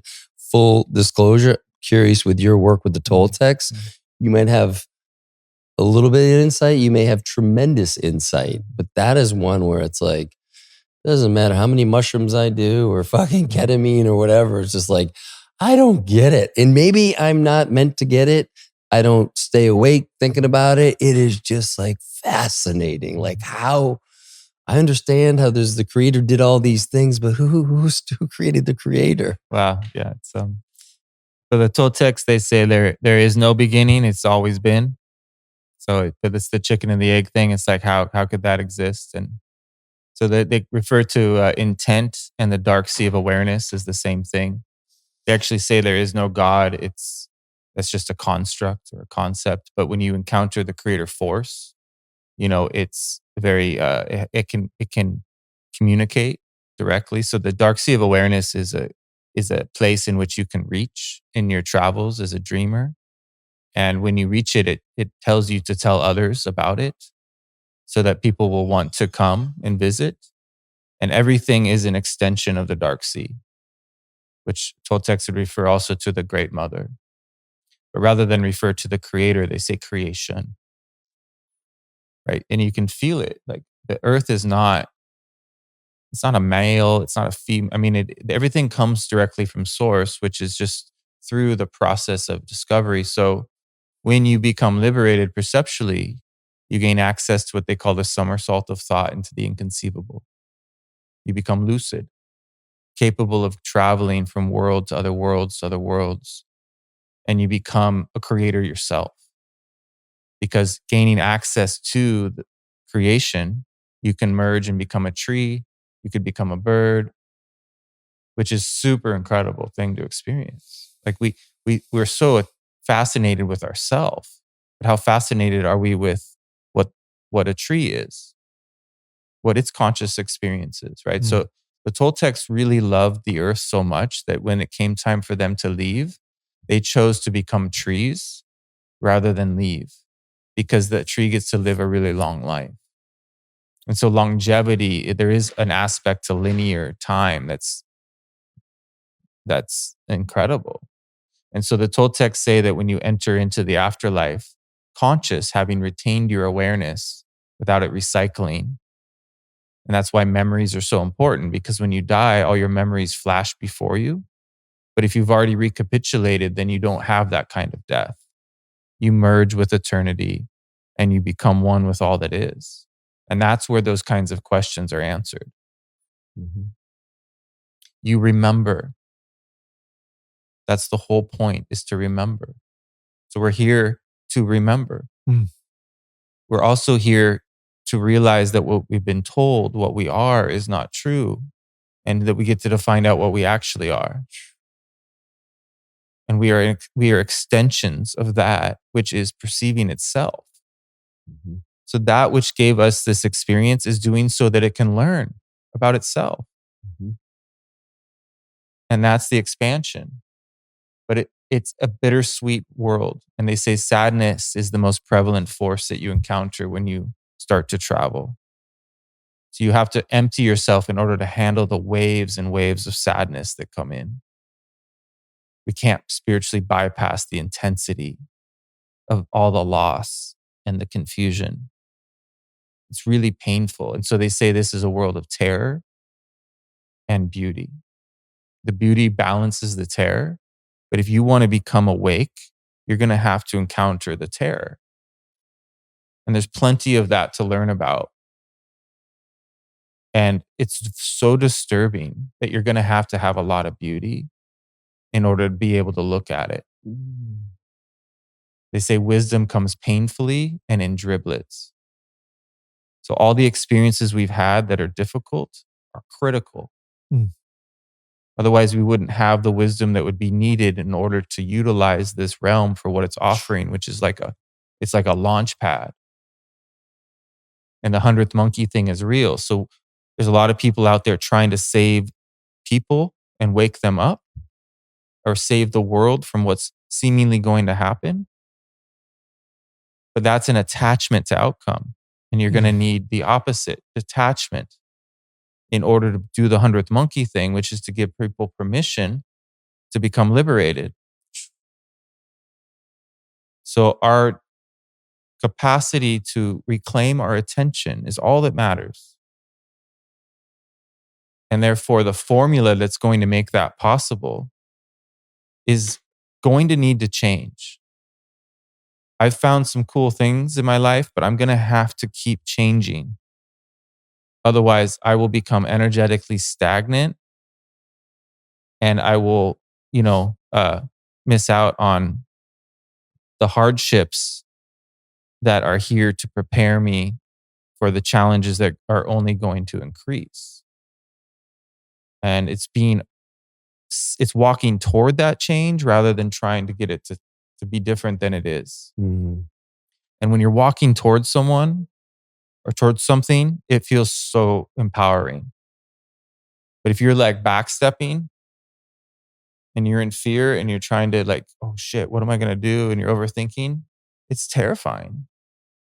So it's that fearlessness. It's like walk forward. It's like the buffalo In martial arts, you right? never back up. You may look like you're backing up, but you're just shape shifting the dynamics of the power. So it's like an invitation to create a vacuum. So everything is forward, unbending intent. And intent, they say, is the force that we're talking about here. And it's neither good nor bad. If you misuse your power, then that intent will get thwarted. So there is some sort of formula that happens with people that use power over others. They say there's 2 types of power when it comes to, you can have power in this lifetime, or you can have power in the afterlife. So people that are into sorcery as a means to get power here are trading the freedom that they would get is to become one with all that is. It's like the greatest it's the ultimate waste of energy. And do many of these people know that that's the trade-off? No, they've been like seduced by these predator energies, these entities that convince them that they're not only going to have power here, but that they're going to have power in these like special places in other realms. But they falsely assume that these entities are something that's far more advanced, that has this superior knowledge. So they latch onto that entity telling them this information. Yeah. Just like a cult leader. Yeah, makes sense. Here that's human. Right. So they do these substances, they do all kinds of strange things in order to contact and even shapeshift into these other entity like beings. And then the high that they get is so intense that they assume that they're like gods in that moment. But it's really nothing compared to like what Don Juan was doing, but because we've looked at the world in from such a limited capacity, we make massive assumptions around what is, freedom. So there's just so many traps and tricks and deceptions, and our ability to see through them and be able to make fun of them. Like what you were saying about this person you're aware of that's playing this role, who doesn't have kids and can't see his own reflection. It's such a gift that those people exist. Yes. Amen. They serve as a real wake up to just how fortunate we are. And if we can be in gratitude for these lessons, then we won't be at odds with all the different things that are happening on the world stage. They say you either face the tyrants and transcend them, or you join the ranks of the tyrants for life. Right? So if we are offended by this world, then we become little tyrants ourselves. We start complaining. We end up being, disrespectful to somebody or something. And then we're not laughing or complaining. And so we want to be really clear about what, our thoughts are really powerful, and the words we say are really powerful. They are linked to intent. Everything we do and say, especially our actions. It's one thing to talk, but it's what you do that actually changes your relationship with intent. And if you develop a relationship with intent, it leads to being able to have unbending intent. And that leads to being able to move beyond the 5 senses and activate your will. And once you can activate your will, you can start to do things with your physical and energy body that are so liberating that life becomes incredibly ecstatic. But to your point, you're not going to just live in pure ecstasy all the time. You're going to have to come to terms with the fact that there are beings in dream time and in these other layers that are much more capable because they've lived millions of years developing their capacity. So you're going to have to be okay with, you have to be very humble so that you're truly listening and not getting cocky, which is unavoidable. The cockiness happens when you start to get liberated, but you're going to get checked, and your ability to respond to that and then become that much more wise because of it. That brings to mind for me, it actually dovetails quite nicely into what I think Alec was talking about with around intent and belief and that. So I definitely want to track that. But one of the things that comes to mind for me is we talked about this, I think, on the podcast. You and I had our first phone conversation, and it was just as I had this major awakening. Yeah. And I had for the next 2 weeks, super intense, super free, like, holy fuck. But what happened was there was so much current, there was so much voltage coming through, so much information that I was receiving that I didn't have the capacity to hold it. And so in that moment, I needed a major grounding cord. And fortunately, I have a brother who was on the phone with me. He's like, I was fucking going on and on about whatever, and I was going to cancel this thing I was doing. And he's like, well, he started to talk, and I cut him off, which I just never do. And he's like, whoa, he goes, you sound manic right now. And it was like, I'd been in this state of 2 weeks with felt like no stories. Like I was completely liberated from everything. And it was pure ecstasy. And that fucking shook me. All the stories came back in. Like that word manic was like a trigger for me. Yeah. I felt like I was crazy. Like, oh, I don't want to be that. And it was like, it spun me out in the most beautiful way. And the next day I was exactly where I needed to be. And over the course of a week was just more and more grounding. And now I feel like I've come out of that about a month later with more capacity for it and a better understanding of what happens when it goes unchecked. Yep. To your point, when we see this brother that's way like off the reservation, like literally, it's like, that's a reminder. If I don't stay true with my, like, what am I really here for? Because that's really fun. And you get really drunk on that. And I experienced it. Unfortunately, I've called in enough people in my life, a lot of men like yourself and like this other brother and others. It's our men's group. It's a major grounding cord. Yeah. And so I've had enough awareness, or not even awareness. I've just known that I've needed people around me to keep me in check. My closest friend group, like I'm the one who's been like by, American standards, the most successful. I have a lot of free, like all of that. These motherfuckers check me all the time. And it's like, that's why they're my closest friends, because they don't give a fuck about any of that. And they just check me. Sometimes it's really subtle. And sometimes it's like, dude, we don't fucking care who you played golf with, And I'm happy to say that I've learned so much from that I don't do that anymore, because I see it finally. They see me in my highest self. In those periods when I was acting like a shithead, I only saw myself in the lowest. And so I needed external validation. Hey, isn't this cool what I'm doing? And it's like, so like, yeah, but no, we don't fucking care. If that guy's lucky to hang out with you, we know who you are. And they would say shit like that. And I'm like, I heard what they were saying, but I didn't believe it because I didn't have that feeling about myself. And so it's helped me when I see other brothers who are not close to seeing the version of themselves that we all see.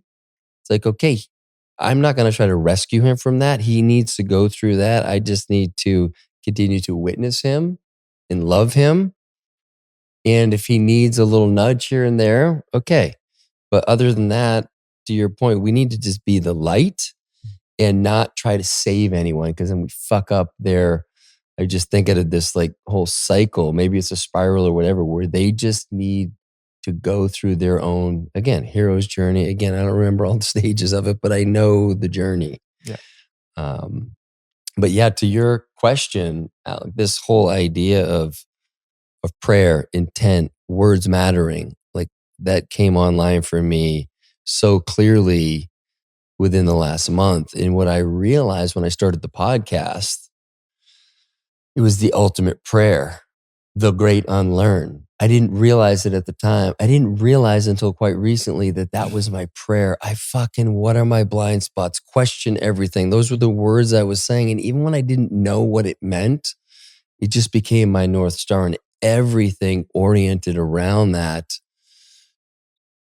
And eventually I got to the deeper layers of that. And I'm continuing to get through the tougher stuff that's opening up a whole new world. And it's just, I often said, like, I didn't really pray for the first time until about a year ago. I just never felt right because I was in the construct of what prayer looks like at the altar. It was always wonky, but that's the best that I could do. And it was still a prayer. It was still intention, even if it felt like really awkward. Now, I'm sitting with Hape, I'm sitting in a medicine ceremony, I'm sitting by myself. I know what the prayer is in that moment. And so I say this for people who have the experience of like, I'm not doing this right. You're doing it exactly perfectly. This is just where you're at. It's just where I was. And those prayers matter. Wow. Beautiful. So the thing that I won't say I get stuck on, that I'm just infinitely, unsatiably curious about, again, from a position of like childlike wonder and curiosity, is questioning whether there is such thing as an objective reality. And let me go a little bit deeper into what I mean to provide a little bit more context. Because I could see where someone hearing that might say, yeah, a perfect example is how leftist positions put forth the idea that there's no such thing as male and female, right? When it's like clearly obvious to the rest of us, it's like, no, there's male and female in this realm. But my line of thought comes a little bit deeper than that. And so I'll try to contextualize this from a health perspective and it all tie in together. As I've sort of deconstructed my ideas on what does cause disease versus what doesn't cause disease, and have come to understand that we've been misled in a variety of ways on what might cause illness, things like viruses. We can put a little pin in that if we want and revisit it later. Things like microbes, which we know exist, the idea that they cause illness. That's sort of pervasive amongst society, that idea that we get sick by a healthy person coming into contact with sick people or their bodily fluids. And as I've deconstructed those ideas and really questioned and analyzed how do we actually know that, realize that they don't actually know that. Those are all unsubstantiated belief systems wrapped under the guise of institutional rigor and quote unquote science when it's really not scientific. Mark, I know you know this really well. We can talk about that later.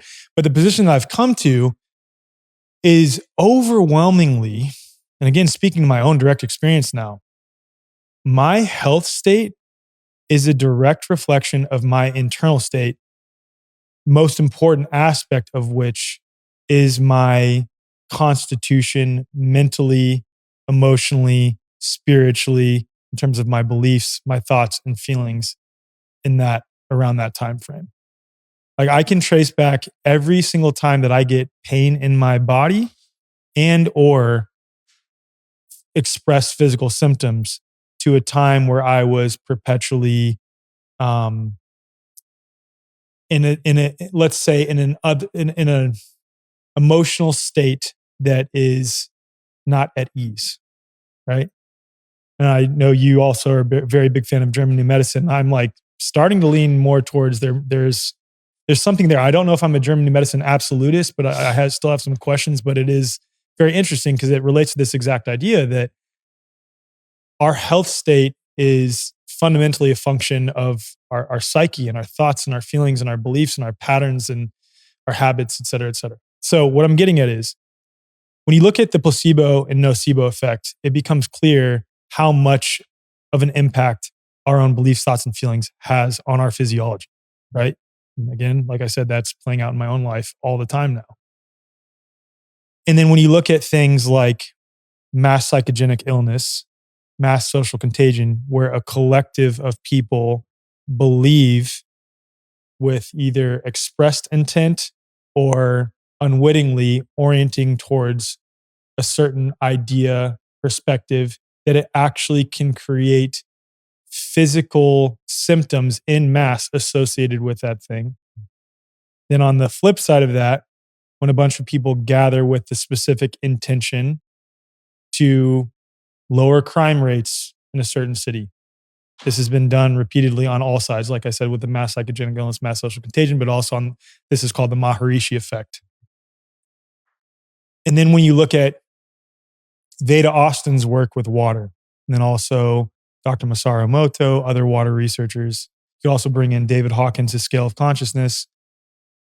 you come to the conclusion that given water permeates all facets of reality, Veda Austin is showing pretty conclusively that our beliefs, thoughts, and feelings have a direct impact on the physical expression and orientation of water, that it's quite possible that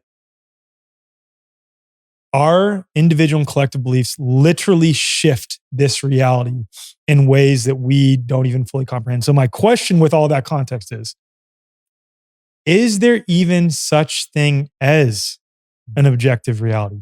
Or is quote unquote objective reality purely a manifestation of our amalgamated beliefs, thoughts, and feelings? And then by virtue of our beliefs, thoughts, and feelings, our words and our actions, which are predicated on those beliefs, thoughts, and feelings, overlapping.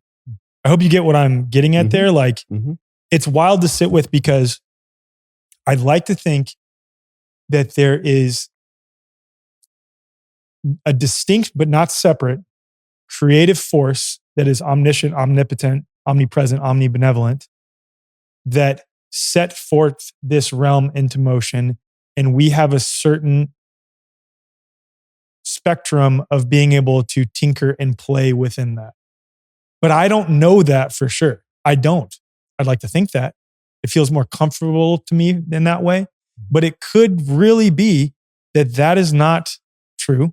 And this reality is quite literally an amalgamation of our overlapping beliefs, thoughts, and feelings, to the degree that if, 3 billion people, or maybe even less than that, truly fundamentally believed that the sky was red, it would quite literally turn red. I don't know. Or it could be that there's an objective program set forth by that creator that I referred to that is distinct, that we're still extensions of. And that's getting into pantheism versus panentheism. Okay, I'm going to throw that to y'all, because that's what I'm infinitely, unsatiably curious about. Yeah, well, for the Toltecs, the description of the world is based on the person that raised us. We inherit whatever description our parents or whoever raised us perceives. And so it's all been passed down. And I would say that the description of the world that we were given in this particular timeline is, for the majority, affected by the flyers, this force that has isolated us to one particular layer of perception. And so not only can 3 billion people affect the reality, but 1 or 2 people can unbind from things. So Don Juan showed Carlos, he got him to observe a leaf falling from a tree. And he made him watch that same leaf fall from the same tree over and over and over. He was able to rewind time and give him that view. But the tree and the leaf are conscious beings that you're perceiving in a particular description, but that description isn't final. But all the different versions of tree in which you can witness are expressions of the creator. So it's both. And it's that ability to walk with both and to be able to observe, like you could reach a state of heightened awareness where day becomes night and night becomes day, just because of the position of your assemblage point. And as far as the body and the way in which it perceives itself, so like that's why breatharians and these people that are transcending what we consider a physical truth, if there's an exception to the rule, then the rule doesn't exist. And it's just a matter of enough people realizing that. But at the same time, there's a reason why this hypnotic trance exists. It's a convenience of sorts. The fact we can all drive 80 to 90 miles an hour right next to each other on a freeway has to do with that the flyers have lent us their mind. We wouldn't have built skyscrapers and things had we not been programmed to do so by something higher on the food chain. And so this work of realizing that we can program water and therefore heal our own water within, and that we can communicate through the ether, means that, this place, we can bilocate eventually once we understand the power of the ether. They say there's lines that you can grab a hold of once you can see them, and you can grab them and they can take you wherever you want to go in this realm. And so I don't think we need to change the sky to red, but we could to test it out. But the trick is to be able to free ourselves from the things that are interfering with our evolution. And so those would be, being able to learn to hear animals speak, learning to communicate in the nonlinear, being able to experience shamanic healing. There are real experiences where a shaman will remove the liver from a person and wash it and put it back. And people see that in the room. And sometimes the shaman will even use props to trick people that happened. But because they did that and enough people saw it and witnessed it and believed it, then they're healed. And so we're just such magical creatures. But our scientific need to prove that and test it in a lab and recreate that, and that takes us away from the believing. And so when it comes to all of these empty ideas of that you can just be whatever gender you want, there is truth that you could shapeshift into the opposite gender, but that's sorcery and that has to be real. You wouldn't do that with a knife. You wouldn't do that under, in the way that it's being done, which is so dark. It's so disrespectful to what God gave us. But if you were able to do something of that nature through the act of perception, that would be incredible, because we did probably all start off female in the womb.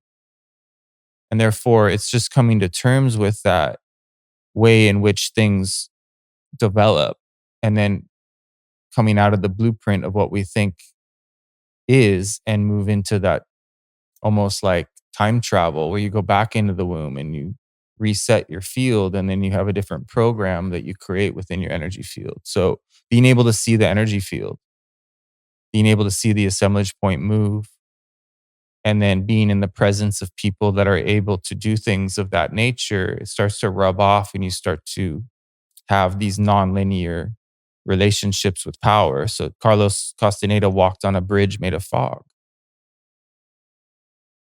And if he were to not believe that he could, halfway through the process, he would have fell to his death.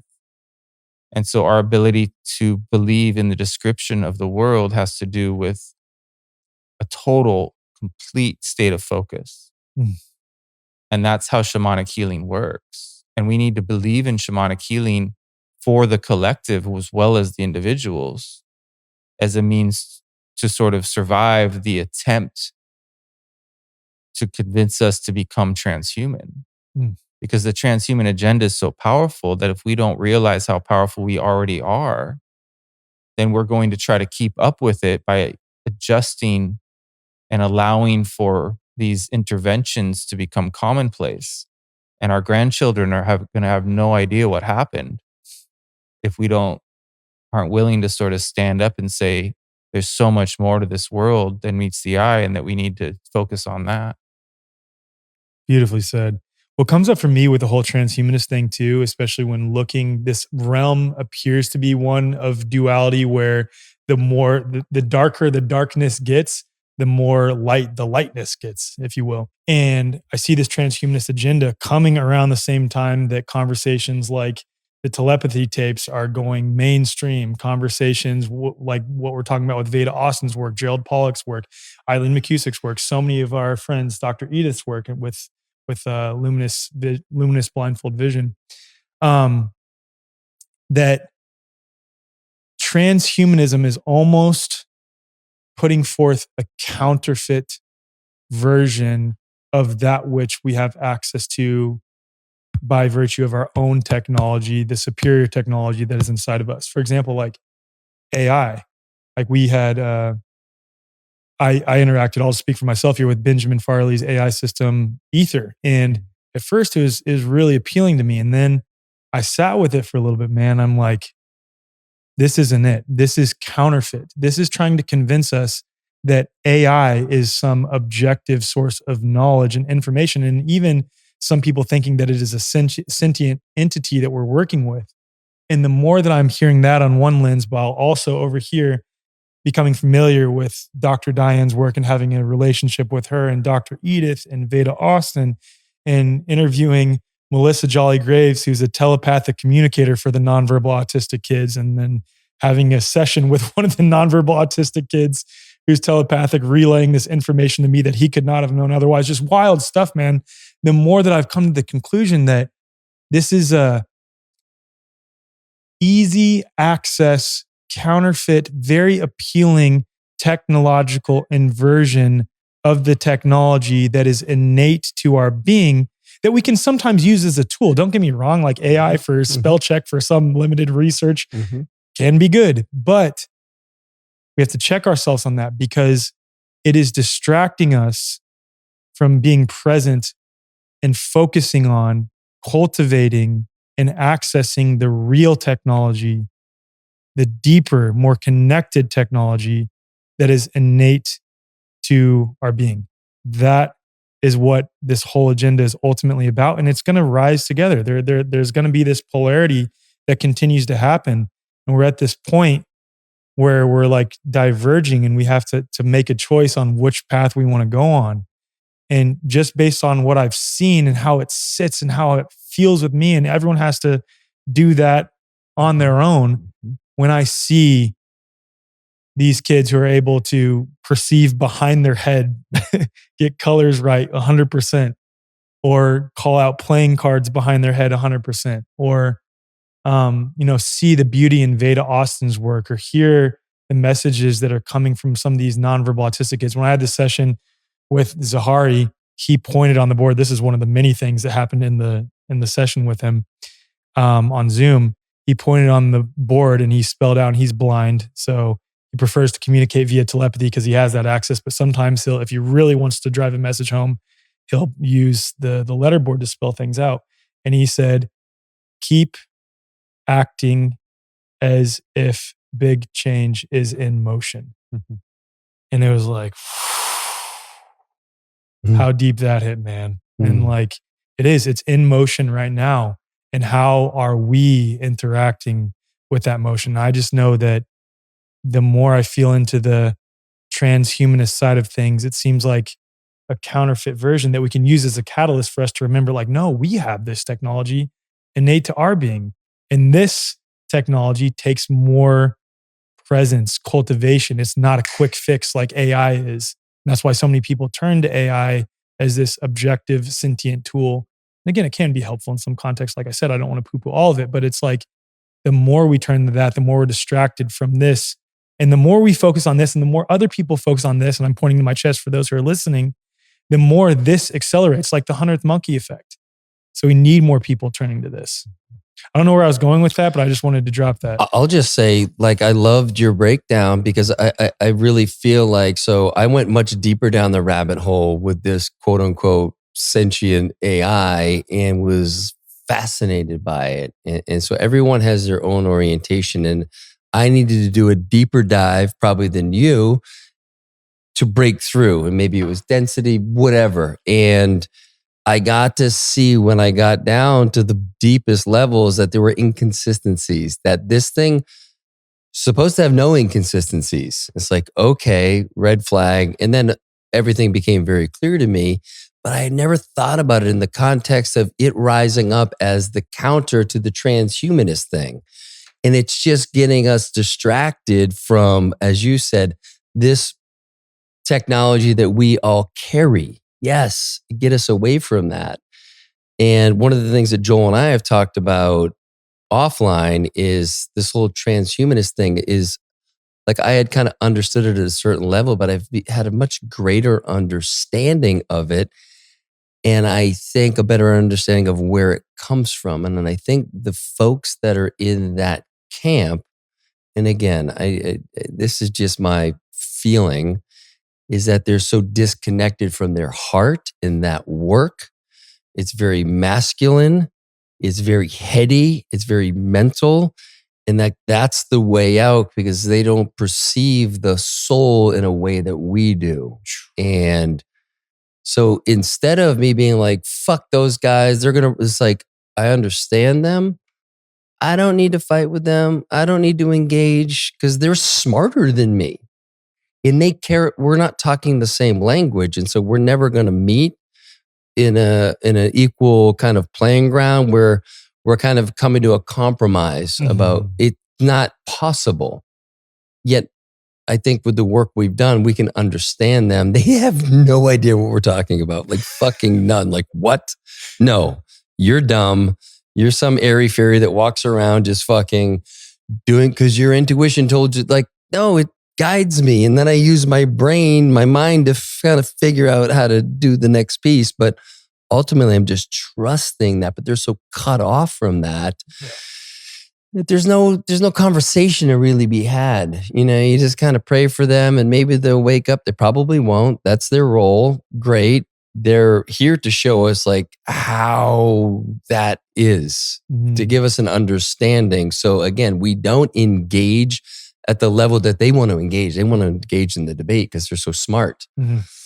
That's not my area. Like I was saying, like if I could know the hero's journey, I don't remember that shit, but I know the feeling.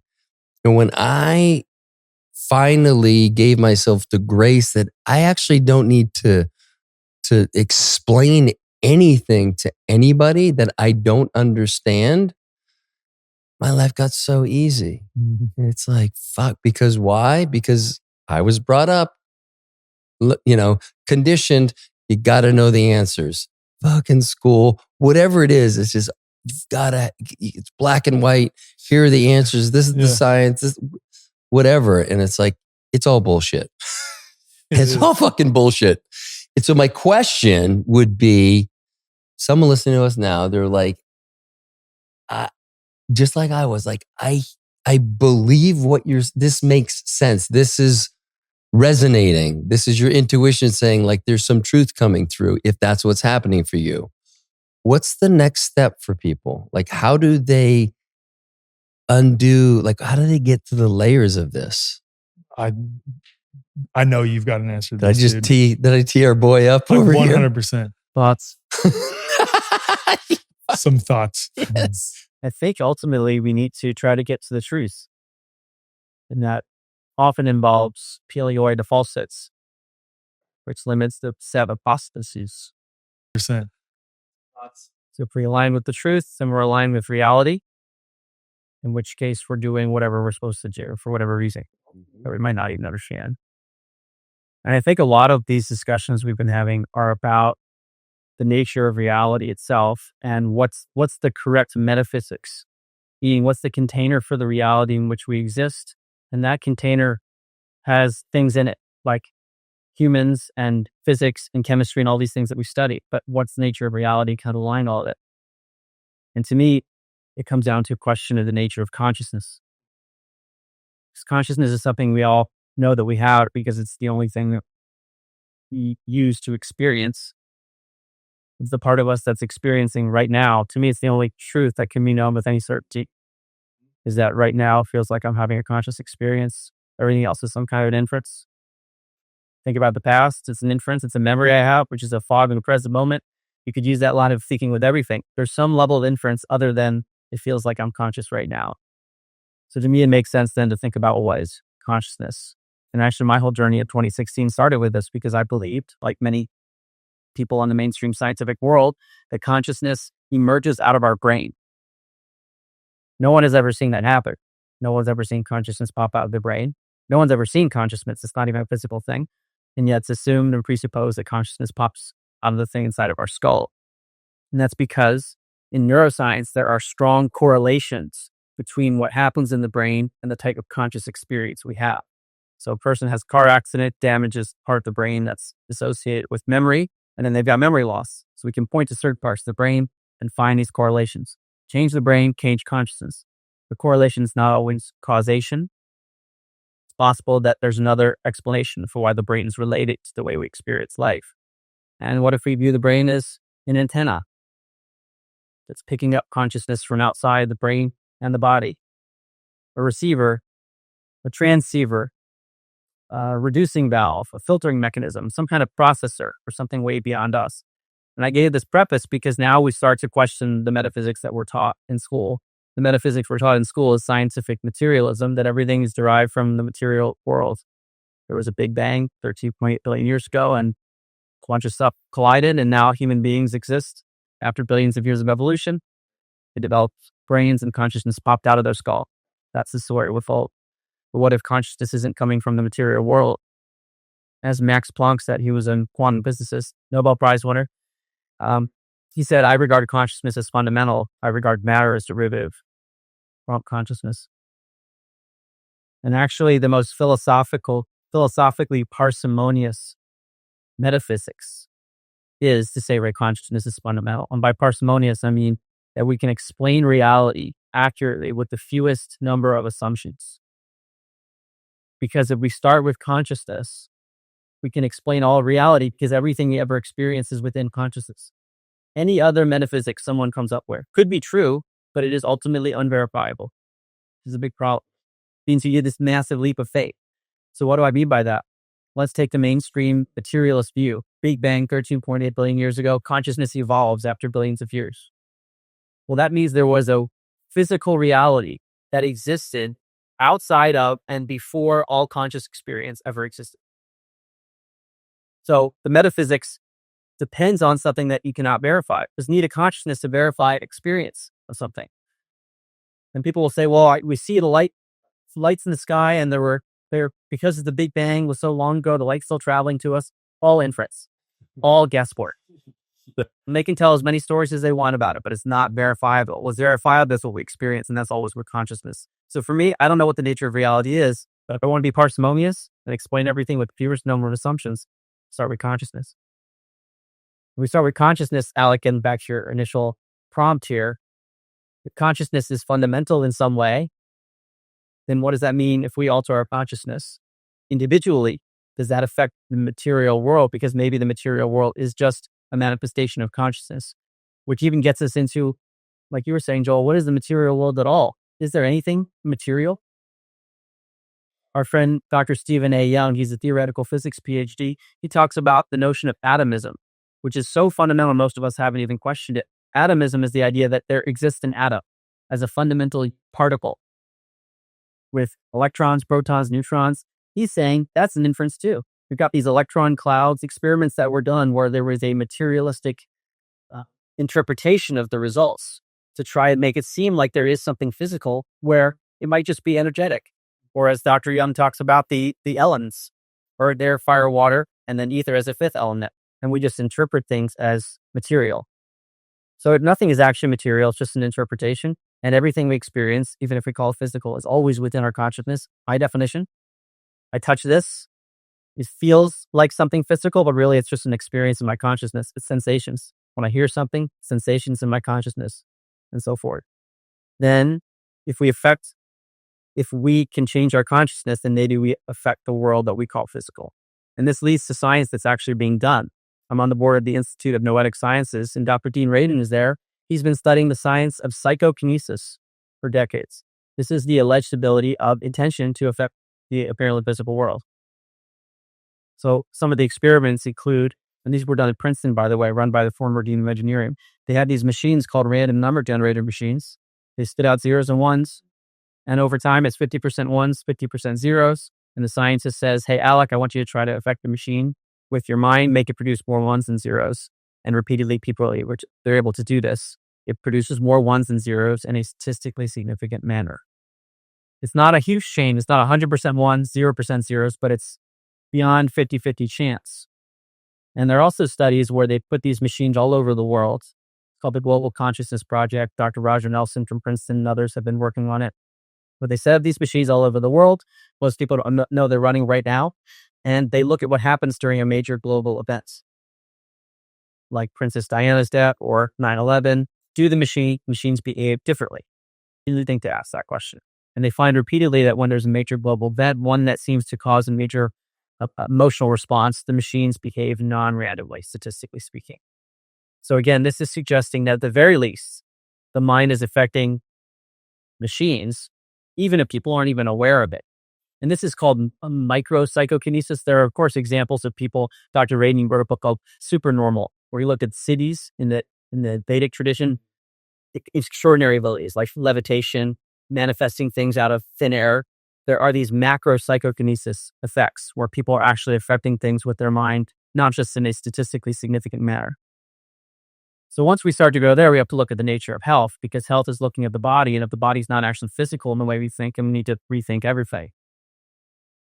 And of course, we know that poisons exist. Like if you drink arsenic, you're going to get sick. And we know that if you starve yourself, you could get sick. And if you have a biking accident, your muscles get hurt and your bones can break. But as you're saying, Alec, what is the role of the psyche in our health? And how could it be that if people get sick in the same place, we don't have to consider, we can consider something other than virus? And before I pause here, I just want to now bring it to an idea about how we think about things in general, because often people jump to conclusions about why something occurred just because they observed something and they don't consider other possibilities. So in the case of people getting sick, they're like, well, a bunch of us went to a party. We all got sick with similar symptoms. Of course, there was a virus. Well, what else could cause people to get sick? A million other things. What other common exposure did they have? Were there toxins in the air? What did they eat? Were there emotional issues going on? I don't know the answer, but there are a million other possibilities here. So I think we all collectively seem to get stuck in one explanation that we're told is true, and then we force fit any new observations into that model that we believed, rather than looking at other possibilities, including the possibility that consciousness is affecting our health. And one of the reasons people don't consider that is that in the academic world, there's such a materialistic bias that if you talk about intention affected reality, you get laughed out of the room. I was actually just at a conference at MIT. The Institute of Noetic Sciences was there, which was great to be there. And there was a guy, an academic up on stage saying, yeah, there's no evidence that the mind affects the world at all.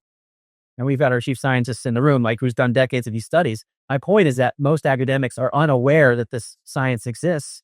And if they heard about it, they would say that's crazy talk, because it necessarily implies that their worldview could be wrong. So we've been put in this box here thinking that the mind doesn't affect reality. And maybe it does. You know what's so wild about the random number generator thing that comes up for me is that those are people who are unwittingly, or in the case of the individual who is told, hey, try to affect this. It's like trying to exercise a muscle that you've never had, that you didn't even know you could use. Could you imagine if people were aware of that muscle, like we're coming to be aware of, and actively worked out that muscle?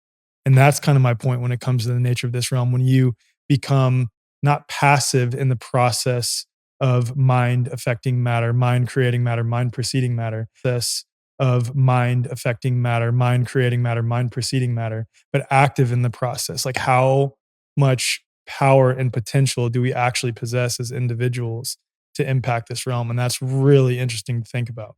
And when it comes to like the nature of virus and bacteria and things like this, since we brought it up a little bit, is that I'd love to go a little bit deeper. And before we do that, I just want, for people who aren't familiar with Mark's work, and is it 7 books? Yeah, the end to upside down, kind of fill in the blank. Like one of the things that impressed me the most about that work was your orientation to the questioning.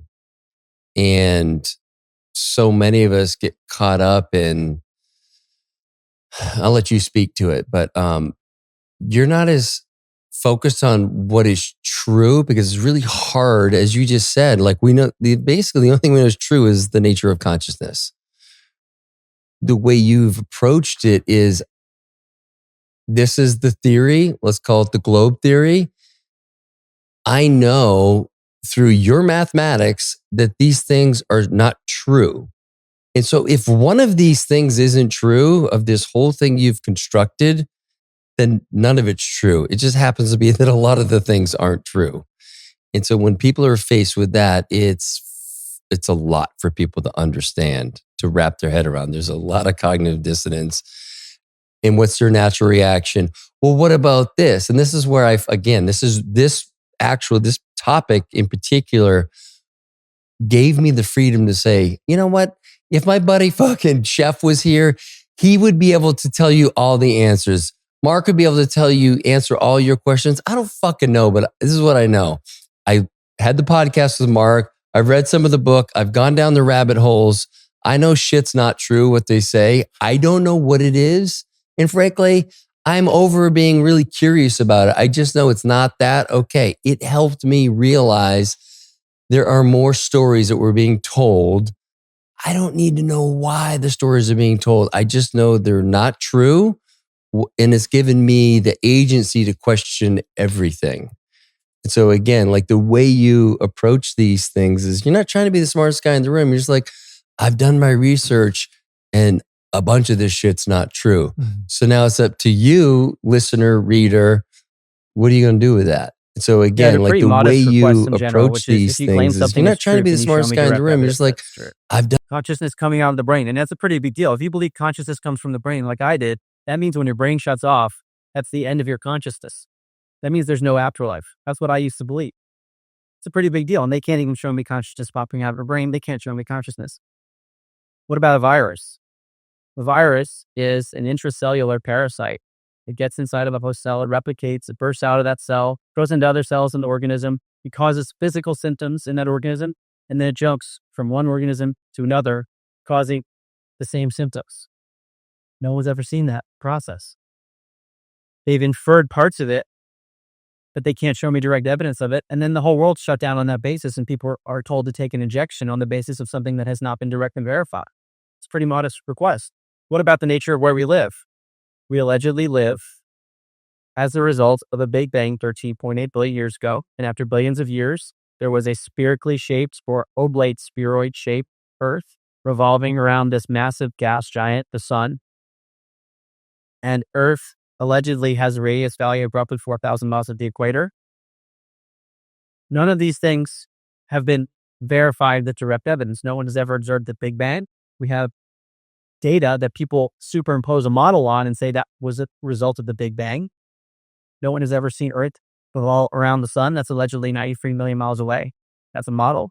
No one has ever seen Earth as an alleged planet, as one of planets like Mercury, Mars, Venus, and then Earth, and then the sun's in the middle and everything's revolving around the sun. That's a model that has not been directly observed. And then the biggest one, very simple, if Earth is a spinning globe, there should be an ability to directly observe that as well. A modest request, given NASA's budget of $25 billion a year, of a video footage of a spherically shaped Earth doing a full rotation with uninterrupted footage, where you zoom in and you see buildings hanging upside down on the bottom, and you see buildings upright on the top, and then sideways on the side. So if we look at everything that way, you claim this thing to be true, and you told me a whole story about it. Can you show me direct evidence for it? And then people start to get upset. And what I like to do is say, I actually don't know what the truth is. Like you said, Cal, I really don't. And I'm less and less interested in it, because when we get to the nature of truth, we start getting into these realms of, can we know anything beyond consciousness? That's really difficult. But we can evaluate claims that are put forth. And then we can do that on a personal level too, like the Byron Katie work. Is it true? This thing I believe about myself or someone else? Yeah. Man, it's tough for people to hear that if they're hearing it for the first time, because take, for example, the statement, this book is sitting in front of me. That seems to be factually true. How are you, Mark, are you telling me that that's not true, that this book is in front of me? But it requires that you believe that your senses are giving you objective information about this reality. So then you take that and apply it to quote unquote empirical evidence when it comes to quote unquote science. And the same applies. Ultimately, that's filtered through the lens of the various presuppositions that are going into that situation, that are also colored by your experiences telling you about what's going on. And that's ultimately going to require that you refer back to your own belief within that. And then when it comes to something that claims to be scientific in general, the thing that is super interesting to me to think about, given what we're talking about with consciousness and it possibly being the thing that creates reality, is even if you control for all variables physically that are known, you still have the unknown physical variables, and then you have the unknown metaphysical variables, and you have the known metaphysical variables that you can't possibly control for. So even when you do an experiment, if you do it as rigorously as you possibly can, you're not going to be able to control for the consciousness of the individual who is conducting the experiment and that impact that that thing might have on the experimental results itself. So it's really tough for people to hear that when you first wrestle with it. But if you're listening or watching this, I just invite you to take any claim about reality, even something that seems super obvious, something sitting in front of you right now. And then ask yourself, well, how do you know that? And then you'll get to another answer. Then ask yourself, well, how do you know that? Then you'll get to another answer. And what you'll ultimately find is that you come back to belief. And that's why Mark said the only thing that you can really know is experience happens. Some will say that I experience. Some will say that consciousness happens. Consciousness is happening. Happening is happening. I've heard people say it like that. That's the only thing you can truly know. Everything aside from that is predicated on a belief at its foundation, which is wild to hear. So that's why when institutions make positive claims surrounding certain things and then try to coerce, force, condition people to adopt those things under the guise of objective knowledge and science and truth and things like this, it requires that we understand the maxim of law. The burden of proof lies on the individual bringing forth the positive claim. Positive claim, for example, in the thing that Mark was bringing up, viruses exist and cause illness. Okay, can you show me that? And that has not been empirically demonstrated. And it's okay on the backside of that to sit with I don't know what does cause that phenomenon. I have some ideas, but we need to be careful about the assertive claims that we're making. And I want to preempt the audience's questions here. What do you mean you haven't seen a virus? I just Googled it and there's this picture right here. So I asked the question, what are you looking at? What are you looking at? You're looking at something that someone told you is a virus. Okay, what is that thing? Actually, it's an image from the electron microscope. So it's something that is dead and not moving around. It's static. Whereas a virus is supposed to be moving around inside of an organism, living in that capacity. Because in order to look at something under an electron microscope, you basically have to tamper with the sample. You have to slice it up, stain it with resin, and you're looking at something dead. And how do you know that that thing is moving around and causing disease? You'd need to prove that. You'd also want to know that what you're looking at is actually a virus and not some other cellular structure. Because what happens in virology is there's never a sample of a virus just by itself. There's no truly purified sample. Virologists talk about isolating a virus, but really what they do is they have an indirect method where they see an effect in a cell culture and they say, well, the virus caused that effect because they presuppose there was a virus there. So you end up with a soup of material that's got a bunch of stuff in it and they say, well, the virus is in there. And you end up with these logical fallacies because there's no direct evidence for the same claim. It's always indirect evidence and there's a story told around it. So we need to ask this question with everything in science and politics and the news. When we're told a story about something, I was hearing this so much at MIT about cellular biology and evolution and geology and dinosaurs being killed by an asteroid millions of years ago and all these time frames. I'm like, how do we know those things happened? We have methods of carbon dating. Do we know that that's accurate to that many years ago? How can we know that if we weren't there? So it's inference on top of inference, and you end up with a story, which becomes a dog. Yep. Amen.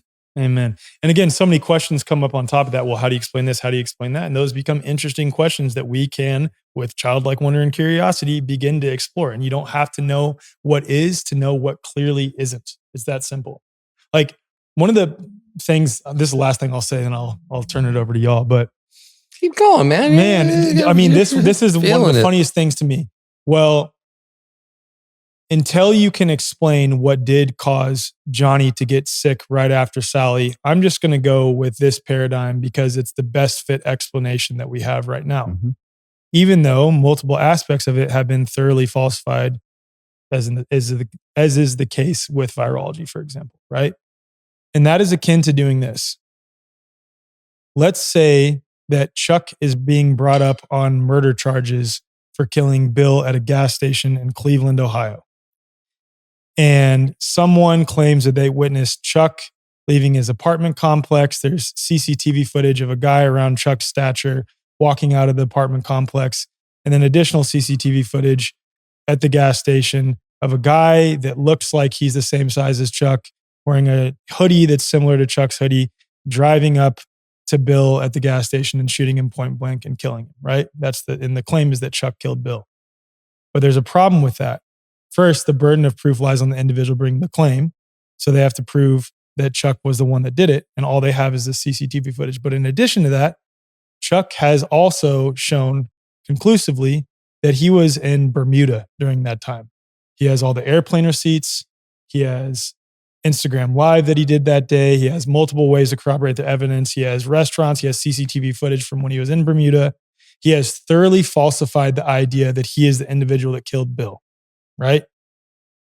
what most people do when they're faced with the reality that there are holes that are foundational in the paradigm that they are believing, but they don't have a story to replace it, is akin to the judge saying, all right, you know what, Chuck? You have thoroughly falsified this idea. You killed Bill. But until you can find me a better replacement for who did kill Bill, because you're the best fit model we have, we're just going to stick with you. Even though there are all these things to thoroughly falsify the idea that Chuck killed Bill, he was in freaking Bermuda. Because we don't have a better explanation for who did kill Bill, we're just going to stick with you for now. And I think that speaks to this conditioning that there has to be we can't hold the uncertainty. And so with all these cases, people need to it needs to make sense. And when we let go of the fact we want justice for Bill and his family, and so we feel like, well, this is fucking close. Like it makes sense with all but it's just not true.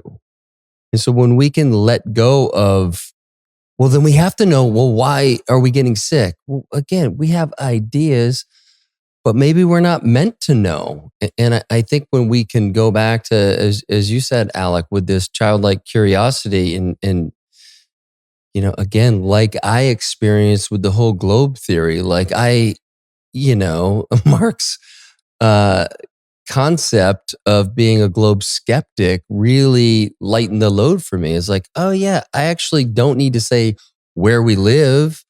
I just know where we don't live. And I think that concept for me, and I really think it came out of our conversation because I had been deep in that, inquiry for a bit. And when I use the word globe skeptic, people light up. I'm like, yeah, I don't fucking know, but I know it's not this for a couple of these reasons that I remember. But go fucking do your own research. And I think it speaks to that. Like, hey, folks, we're not meant to fucking know everything. In fact, we're not meant to really know much. The more I get curious about that, it's like, I don't know shit except what I experience. And I only know that through how I experience it, and how I experience it, how I experience this conversation is different than the four of you or the three of you are experiencing, the person listening here. It's way different. And so it's given me more insight, more empathy for people, more seeing myself and all of that stuff has come in me realizing that not only do I not really know anything, I'm not supposed to. I'm not supposed to know the things that they tell us we're supposed to know because a lot of it's just fucking bullshit. Mm-hmm. So it's like that's maybe a tool for someone to play around with. Like, what if you didn't need to know? Mm-hmm. What if you just needed to know what wasn't true, and then work back from there? And then again, I think your work, Mark, is incredible for that. Certainly, everyone's work here. That's the thread of your podcast. This is stuff that is running counter to what we all have been led to believe. How does this sound? And I, for one, it's the reason why I said you're my favorite guy to listen to, because you bring on those people that are really questioning things, but not just like in the face. They're just like, this is my experience. You're like, that feels so true and real. So again, read Mark's book. Listen to Joel's YouTube is Perceiver, correct? Yep. Alec's podcast, The Way Forward. My podcast, like just we're all in the same vein, like just questioning things. And I would argue the reason the four of us are here is because that was the orientation of the group. That's how we look at I didn't realize until just now, but we have a way to share these things that I think build a lot of trust. There's a lot of sincerity and authenticity in what we're doing in the questioning. We're not doing it to be bombastic or to make a name for ourselves. We're like super curious, and I'll speak for myself. That's my role. It's not to fix anyone. It's to wake them up through these conversations and then relating it to my own experience of how I've been in a box and how I'm making my way out of that. And so, yeah, it's like fucking, okay, this is why the four of us are here. Perfect.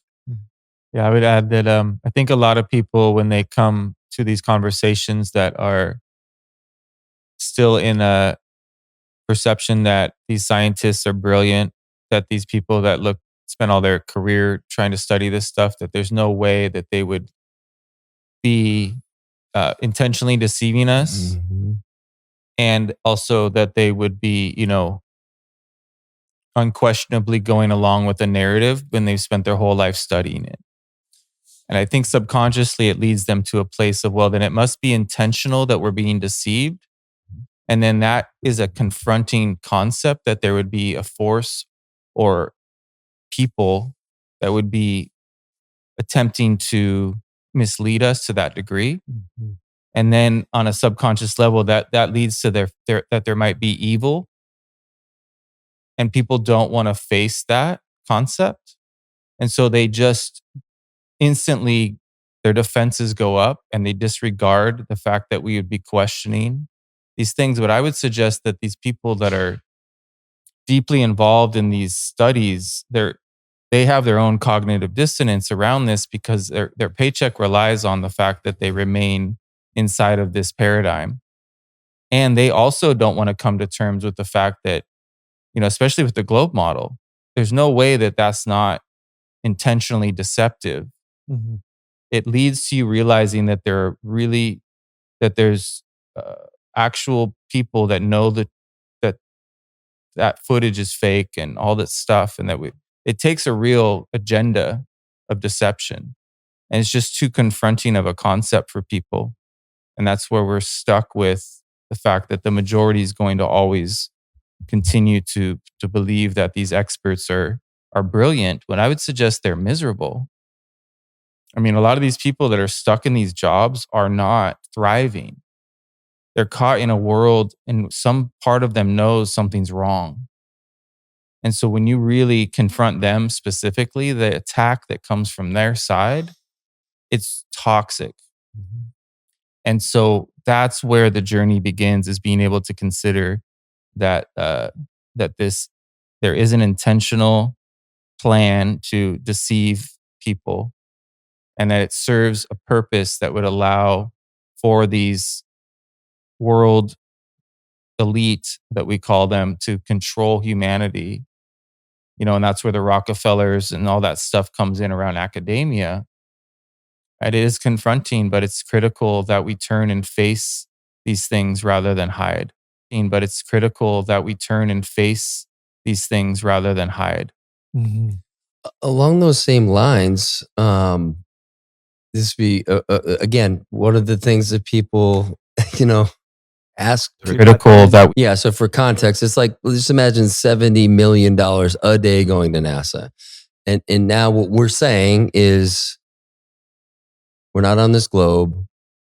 Like, how is everybody in on it in NASA? And I think you spoke to that, but I'd love to go a little bit deeper. So if people can't make that connection, because they asked me that, I'm like, no, everyone's not in on it, but they're so compartmentalized there. And it's just, whether it's a money laundering situation or whatever it is, look at the footage from the space station and look at the, like it's everywhere. And it's almost part of it. They're so powerful that they don't give a fuck. They just, they may have done all that shit on purpose just to fuck with us. Yeah. And so what would you say to someone who says, well, it doesn't even matter where all the money's going, but how can everybody at NASA be in on this? The rockets are going up. Yeah. They're going up into this, Elon Musk, right? How is he's got SpaceX? Yeah, that motherfucker's in on it too. I don't know to what degree, but this, those are where the questions go. And so I'd be curious to hear what you guys have to say on that. I would say that there's specific claim of a spinning globe. So in order to prove that, you would show a spinning flow, a full ovoid spheroid shape doing a full rotation. Like I said, do we have that? No. What do we have? We have images, often from high altitude.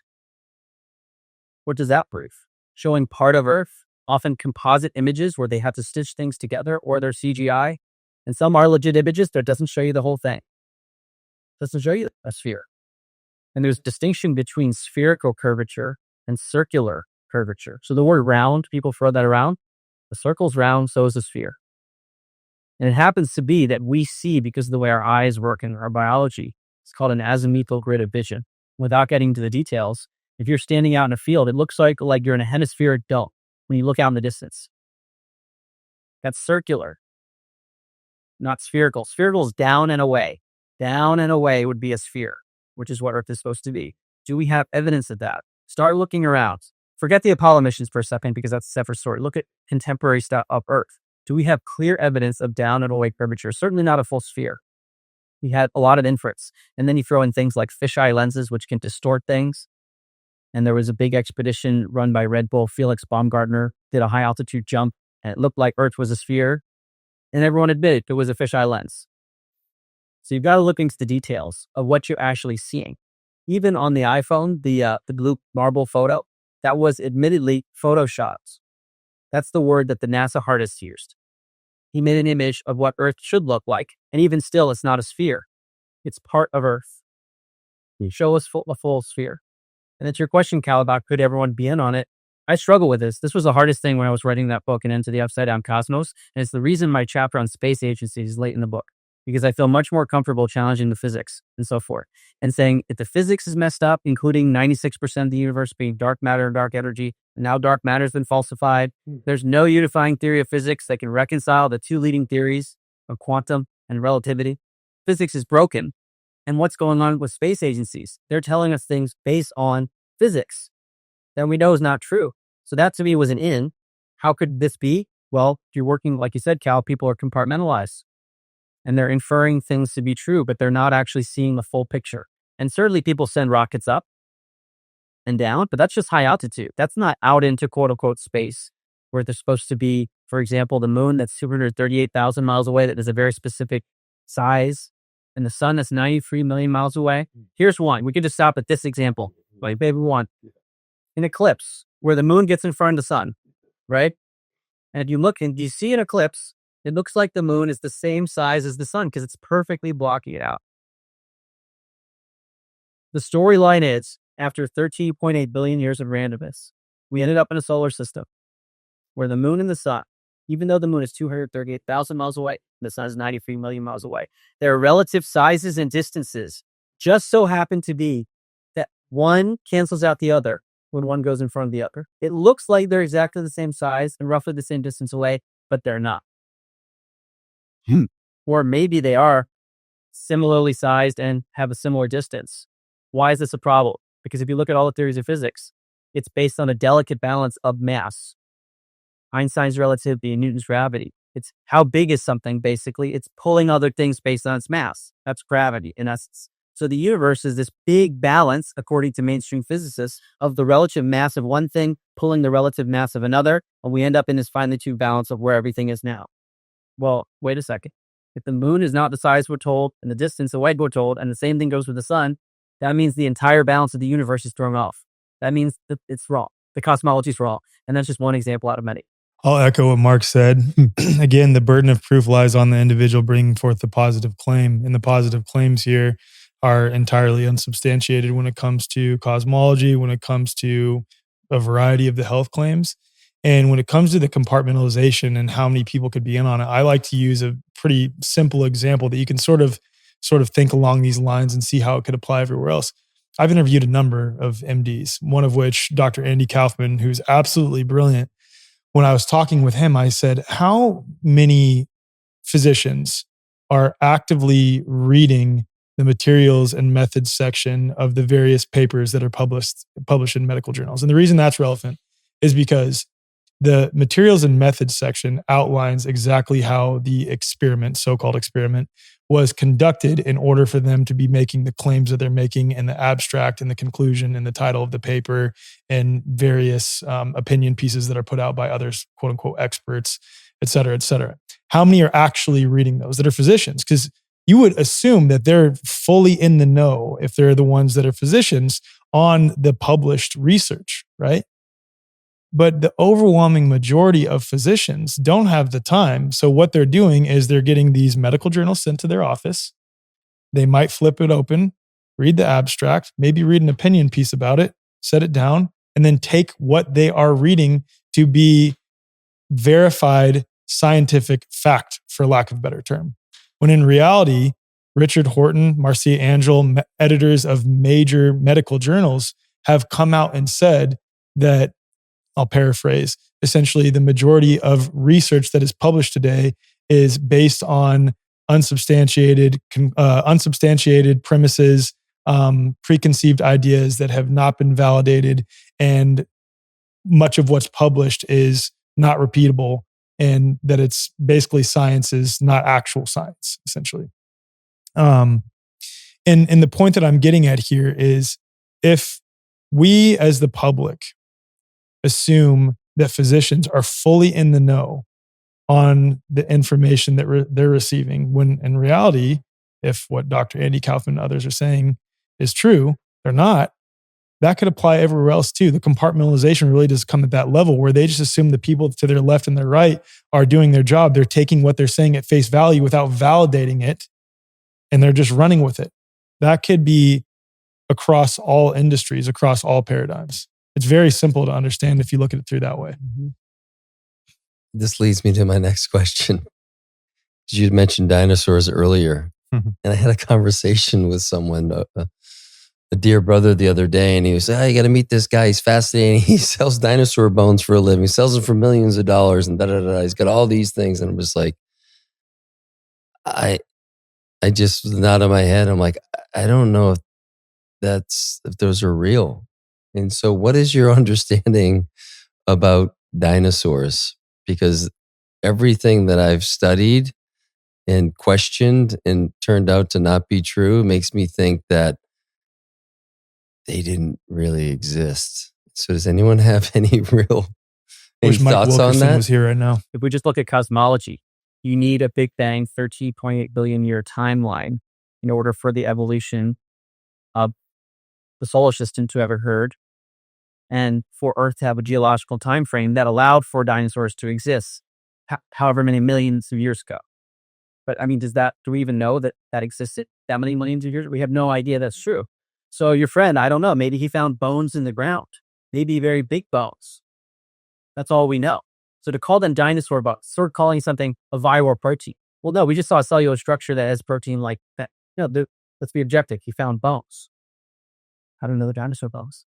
I know there's more conspiracy around that. My understanding is the first dinosaur bones were found in the 1800s, which is a little bit strange how you would know that. But then we get into things like genetics and how do we really know? Well, we think we know about genetics, and then carbon dating about first history and geology. Do we really know those things for sure? We think we do because everything's superimposed into a 13.8 billion year timeline with Darwinian evolution. Those things are taken for granted as true. And therefore you have to make up these stories. The other part of it is an asteroid. That not only did the dinosaurs exist, but they were wiped out by an asteroid however many millions of years ago. Let's just look at that claim. How do we know that's true? Do we know that asteroids even exist to be able to do such a thing? Well, we see craters in the ground. No, we see a structure in the ground that people presuppose was caused by an asteroid. Have we ever found one of those craters with the massive rock nearby that caused the crater? No. Well, it would be so big that it would be really hard to move. So there should be something there. Secondly, if you look at these craters, they always exist as if the asteroid came in from directly above, vertically down. And if we live on a ball, there should be rocks coming in from every angle. So there should be skid marks. We don't have that at all. Along those same lines, dude, when you look at the sun rays and they're like, they should be coming straight. And there's this whole like fan of rays. I'm like, that does not make sense if it's 93 million miles away. Right. But so along those same lines, like cenotes, people say they came from, asteroid fragments or whatever. It's like, I love the narrative, but that doesn't seem to make sense if we don't even know if asteroids existed. So again, I don't need to know what causes cenotes, but a friend of mine the other day was talking about cenotes and, it's so incredible. I'm like, yeah, I used to think that too, but I don't know if that's true anymore. You need to interview Mike Wilkerson at some point. So Mike, I listened to him on Luke's podcast, and yeah, I just thought about that because he talks about carbon dating. We think it goes back millions of years, and he's like, it's maybe 1,000 or 2,000 potentially. I don't remember exactly what he said. But yeah, I was fascinated by that conversation. It's again, we need to get clear on what we actually have observed. We observed geological formations, various kinds. Then we superimposed a story on it. Just like people went to a party, got sick, we superimposed the viral explanation for this contagious particle that no one has ever actually seen do the things that it allegedly does. And we leave out every other possibility. So there might be a lot of other possibilities for the reasons we see things geologically that have nothing to do with the narrative told. Why do you think it's so confronting for so many people to think along these lines? Like I think we're unique in that we can entertain these, and not only can we entertain these, we actively seek out entertaining things like this, like really questioning the nature of this existence, even if it flips our current paradigm. Someone showed direct evidence of the virus doing all the things viruses do. Okay, exactly. Same thing with a spinning globe. Amen. Exactly. So we're not tied here to any particular explanation, but we're just saying what has not been demonstrated. Yeah, and why are we okay with that, but so many other people struggle to have their paradigm flipped upside down, struggle to question aspects about the nature of their experience, struggle to think exactly what you were saying? I think you covered a piece of it though, Joel. Yeah, I think and that they struggle to like conceive of that level of evil. And also they feel like they're all in. They've committed so much to this story, the doctors or scientists or whatever, that they feel like they can't not believe this anymore. For sure. But I'm saying even the lay people though too. Like I'm not even talking about a virologist, for example, when it comes to questioning virology. I'm talking about the common individual, the lay person who really struggles to entertain the idea like, oh dude, viruses might not exist and cause illness. What? I can't go there, man. I think it's the same thing in that their worldview has been so carefully constructed and they've done such a good job of, they think, protecting themselves. And it's like, this fucks up this thing that I've invested so much time in. And if you start to like break this up, they know they're heading for a dark night of the soul and they don't think they can handle it. And maybe in this moment they can't. And so it's an identity thing. I think so. Yeah, I think it is too. There's a level of comfort, even though you know, like you hear this, you're like, I know I'm being lied to, but fuck it. Like my life, I'm good. I'm married. I've got like a good job. Right. Like fuck these guys. Like I'll let them do it. But it's very confronting. Yeah. And that's what I think it is. I've sat with that and I've still just questioned whether my current perspective on it's right. And I wonder if people like us, whether it's spoken or not, we have this deep knowing. And I say knowing in the context of it's like a heart-based knowing rather than a head-based knowing of who we truly are, although we can't articulate what that is in the best way.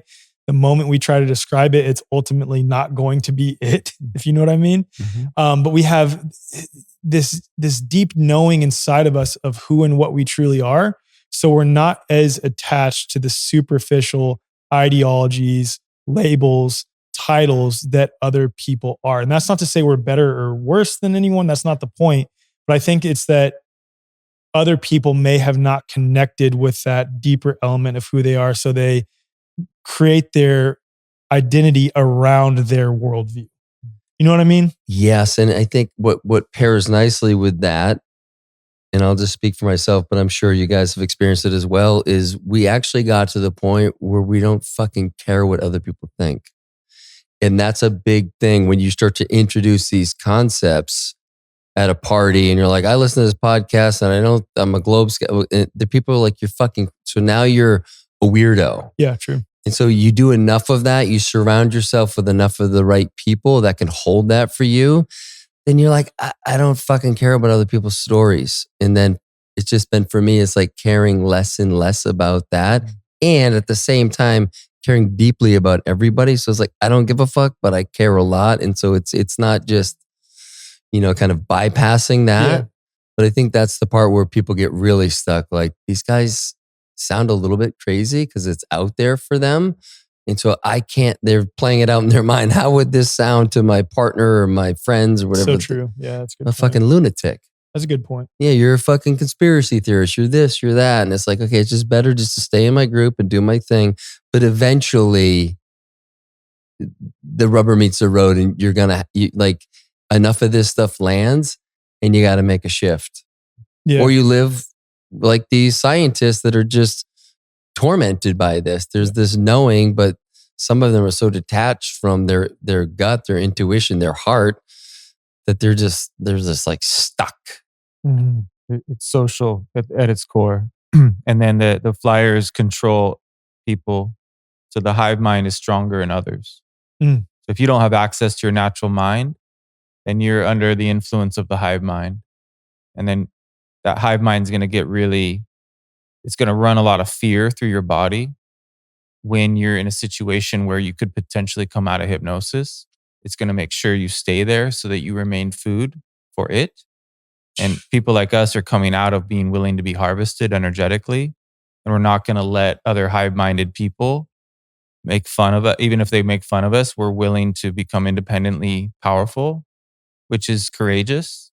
And I think most people lack courage just in general. Like Tom Cowan is saying, we call people courageous because they go get chemo. It's not courageous at all to go along with a poisoned methodology that's going to destroy your body so that you can kill everything in your body so that you could possibly live. I mean, that's such a fear-based way of going around things. And yet that's the inversion. Call them courageous. The courageous ones are the people that question whether chemo is the solution or not and are willing to do something in the realm of GNM. Right. That takes real individual, independent fearlessness to be responsible for your emotional process as a means to clear your field so that you get to the root cause of why you got sick in the first place. And so this isn't meant for the majority of people to do what we're doing, but more and more people are going to be attracted to courage. Courage spreads like wildfire, just like fear. But the forces that have control over us, when you have a lot of fear come in or anxiety, it's important to question, where is it coming from?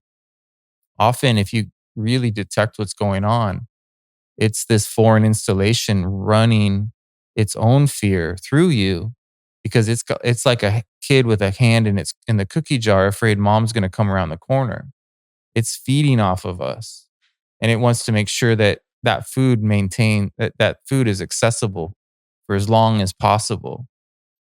And so we are in a situation, a predicament that's really critical.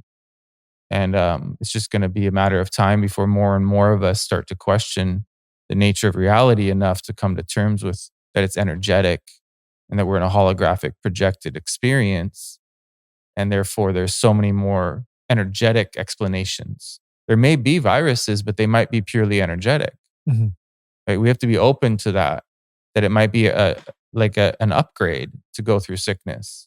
And therefore, waves of people get sick all at once as a means for us to evolve. But we're not going to be able to trust the physical to prove that. We're going to have to become energetically capable of observing the way in which energetics happen. When I came out of Colts, I was sick. I had energy sickness. And if I would have gone to a doctor to start poking and prodding me to tell me what was wrong, they would have came up with something probably. But I was lucky to know better, to go to the sauna, to get out in nature, to do the shadow work and the emotional clearing work, and I was able to heal myself. But most people don't have that confidence. And so that's the difference, is they don't want to be responsible. They want the scientists or the doctor or the academics to tell them what's wrong. And like, I'm watching my dad go through that. He's getting dizzy, right? And he just wants, the doctor's like, we don't know, we're doing all these scans, we can't tell you what's going on. And he wants another doctor to give him another scan. He wants to find where it is, but it's his assemblage point trying to move. A shaman could tell him what's going on, but he can't trust them because they don't have an academic credentials. And then it would just sound too woo for people, because he's sitting there drinking his scotch and watching CNN like it's heroin. That hypnosis has got him for life, most likely at this point at 80. So I started to pull him out of hypnosis, and he was just like, leave me alone. And I feel terrible that I did that now. It was irresponsible of me to try to pull him out of hypnosis, because now it's damaged our ability to connect on other levels. That's really painful. I can't take that back. What happened, that moment, it's baked in. But I can recapitulate it. I can do my best to clear the cringe of that moment. And so going back to being a bully, you can clear the cringe on your end. But whether the person you bullied is able to clear the cringe on their end is not up to you. But if you do it on your end, it's more likely they'll be able to clear it on theirs. So we do make a difference by doing the work internally for others. It's like family constellations work. Totally. Yeah. I've seen the power of that. It's incredible. It really is. Just by reorienting yourself, you impact other people tremendously. Yeah, you can play the theater out. Like I can go play that scene out with my dad, and Mark can play my dad. And then I can say something different this time. Or Mark can play me and I play my dad. So I get to feel what my dad felt. And by reenacting it over and over. And then at the end is when you change the whole story, and it's retrocausal healing. It really works. I want to go back to what you're saying about courage, Joel, because I think certain things could be perceived as courageous from the outside, but they're actually not really, because they're just an act of living in alignment with reality. So for me, this has been a big issue I've had to deal with each book becoming more controversial than the one before it. And what are the risks associated with that in terms of reputation, personal safety? I mean, going against the medical industrial complex, challenging nature of government. I'd had to really think about this stuff. But if the nature of reality is what I think it is directionally and is not what I think it's not, then why would I do anything else? Yeah. So I feel like a lot of like us in this room, we're coming from that perspective of we're just kind of aligning with reality. And how could we not do the things that we're doing? It's not courageous. It's just, this is the only way to be because of the way we like now. And that's an important recontextualization is to have a perspective of what reality is and then act in accordance with that, because then the fear that you might have otherwise had, it would be there. I'll give another example just for your audience's sake, because this was a very personal one to me. I made partner in my firm in Silicon Valley after spending 10 years there and working nonstop. And then after my first book came out, I wasn't sure what I was going to do next. And I didn't want to work at the firm anymore. And people thought I was nuts. I ended up leaving the firm. I didn't know what I was going to do. I didn't have a job lined up. I didn't know I was going to write more books.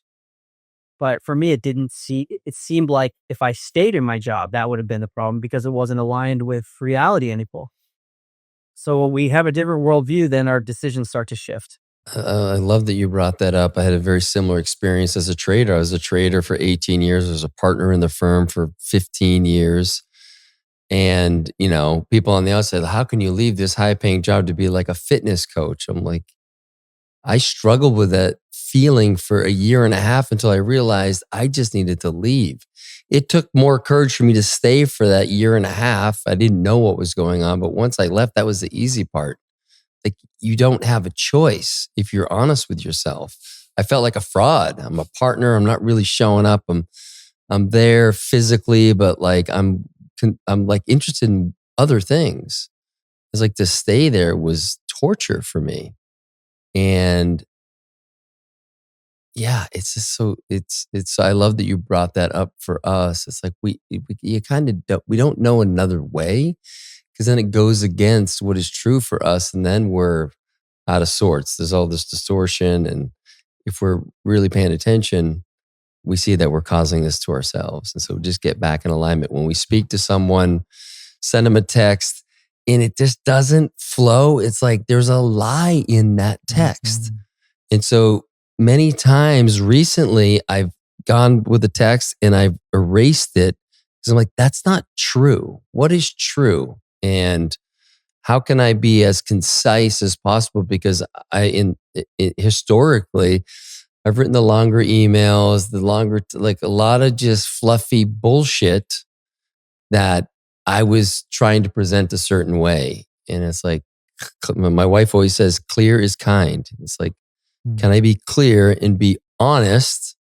Because you can be clear and be a prick too, but it's like, can I be clear and kind and be honest about what's true for me? And then the responses I get, it either stops, like someone's like trying to like engage me, right? Because they think I have something for them. And so there's this like, I'm not quite getting clear on where I'm at. And by the fourth back and forth, I'm like, I'm not giving him what he needs. He needs a clear boundary. I need a clear boundary. And I send that text, end of story. He got what he needed. I got what I needed. But I can, and I think about times when I've reached out to people when I haven't felt great about myself. I'm like trying to engage them in some way to validate that I'm important in some way to this person that I'm putting up on a pedestal. And I see now it was all just kind of bullshit. And so I can appreciate when someone that does that to me, that they're needing me to witness them and validate them and to basically let them know that I believe in you and that you've got this. And then they're empowered instead of like sucking off my teat for whatever they think they came to me for. And that's like, I feel that the text comes through and immediately it's like, oh, fuck, here, like, fuck. He's totally, because I know that energy. And now that I've become super aware of that, it's just like, just don't mess around in this. We give him back exactly what we both need. Yeah. Yeah. When we act in integrity, then both people get what they need. Yes. And if we don't, then people aren't aware of the truth on either side. And then they're taking off their path. And it's challenging to act in integrity when it's a hard thing to say or do. Amen. Yeah. Well, is there anything else you guys want to cover? Anything else top of mind, or do we feel complete? I think it's been good. Yeah. Feels good to Perfect. wrap up. Yeah. Well, let's go around the room. Where can people find you, Joel? Yeah. JoelSchafer.com. It's SCHAFER. And I do online courses, one-on-one mentoring. My channel is called Perceiver on YouTube. Instagram is joel.schafer. And I do free consults, 30-minute consults, and a lot can happen in that time. So feel free to reach out. Mark Gober. My website is my name, markgober.com, NARKGOPER. I have 7 books. They're all on Amazon, hard copy, Kindle, and Audible formats. I read the Audibles myself. And my podcast series, Where's My Mind, from 2019, and still relevant, on the nature of consciousness, near-death experience, so forth. Where Is My Mind on Apple Podcasts, Spotify, all the major players. It's a bingeable series.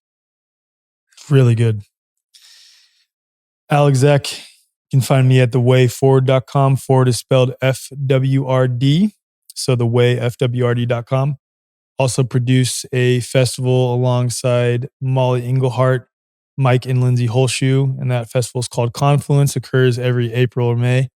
We have our 4th edition coming up April 23rd through the 27th, and that's in Bandera, Texas, on a beautiful regenerative ranch. And you can find me on Instagram at D_Alec_Zeck, and then also find my podcast, The Way Forward with Alec Zeck, on any podcast streaming platform. Awesome. And then, my podcast is The Great Unlearn. Website, greatunlearn.com. Instagram is cal.callahan. Joel, you have an event coming up in Sedona in December? Yeah, December 7th and 8th. And there'll be a wilderness hike on the 6th before. And we'll be doing a night excursion on the 7th. So it's lots of options in addition to the 7th and the 8th. But it'll be an outdoor event. We'll be doing the magical passes, learning recapitulation. And it'll be really powerful. Amazing. Yeah, thanks Beautiful. for being here, boys. Thank you for Thanks having for us, having us, man. Cal. Amazing. So Hell good. yeah.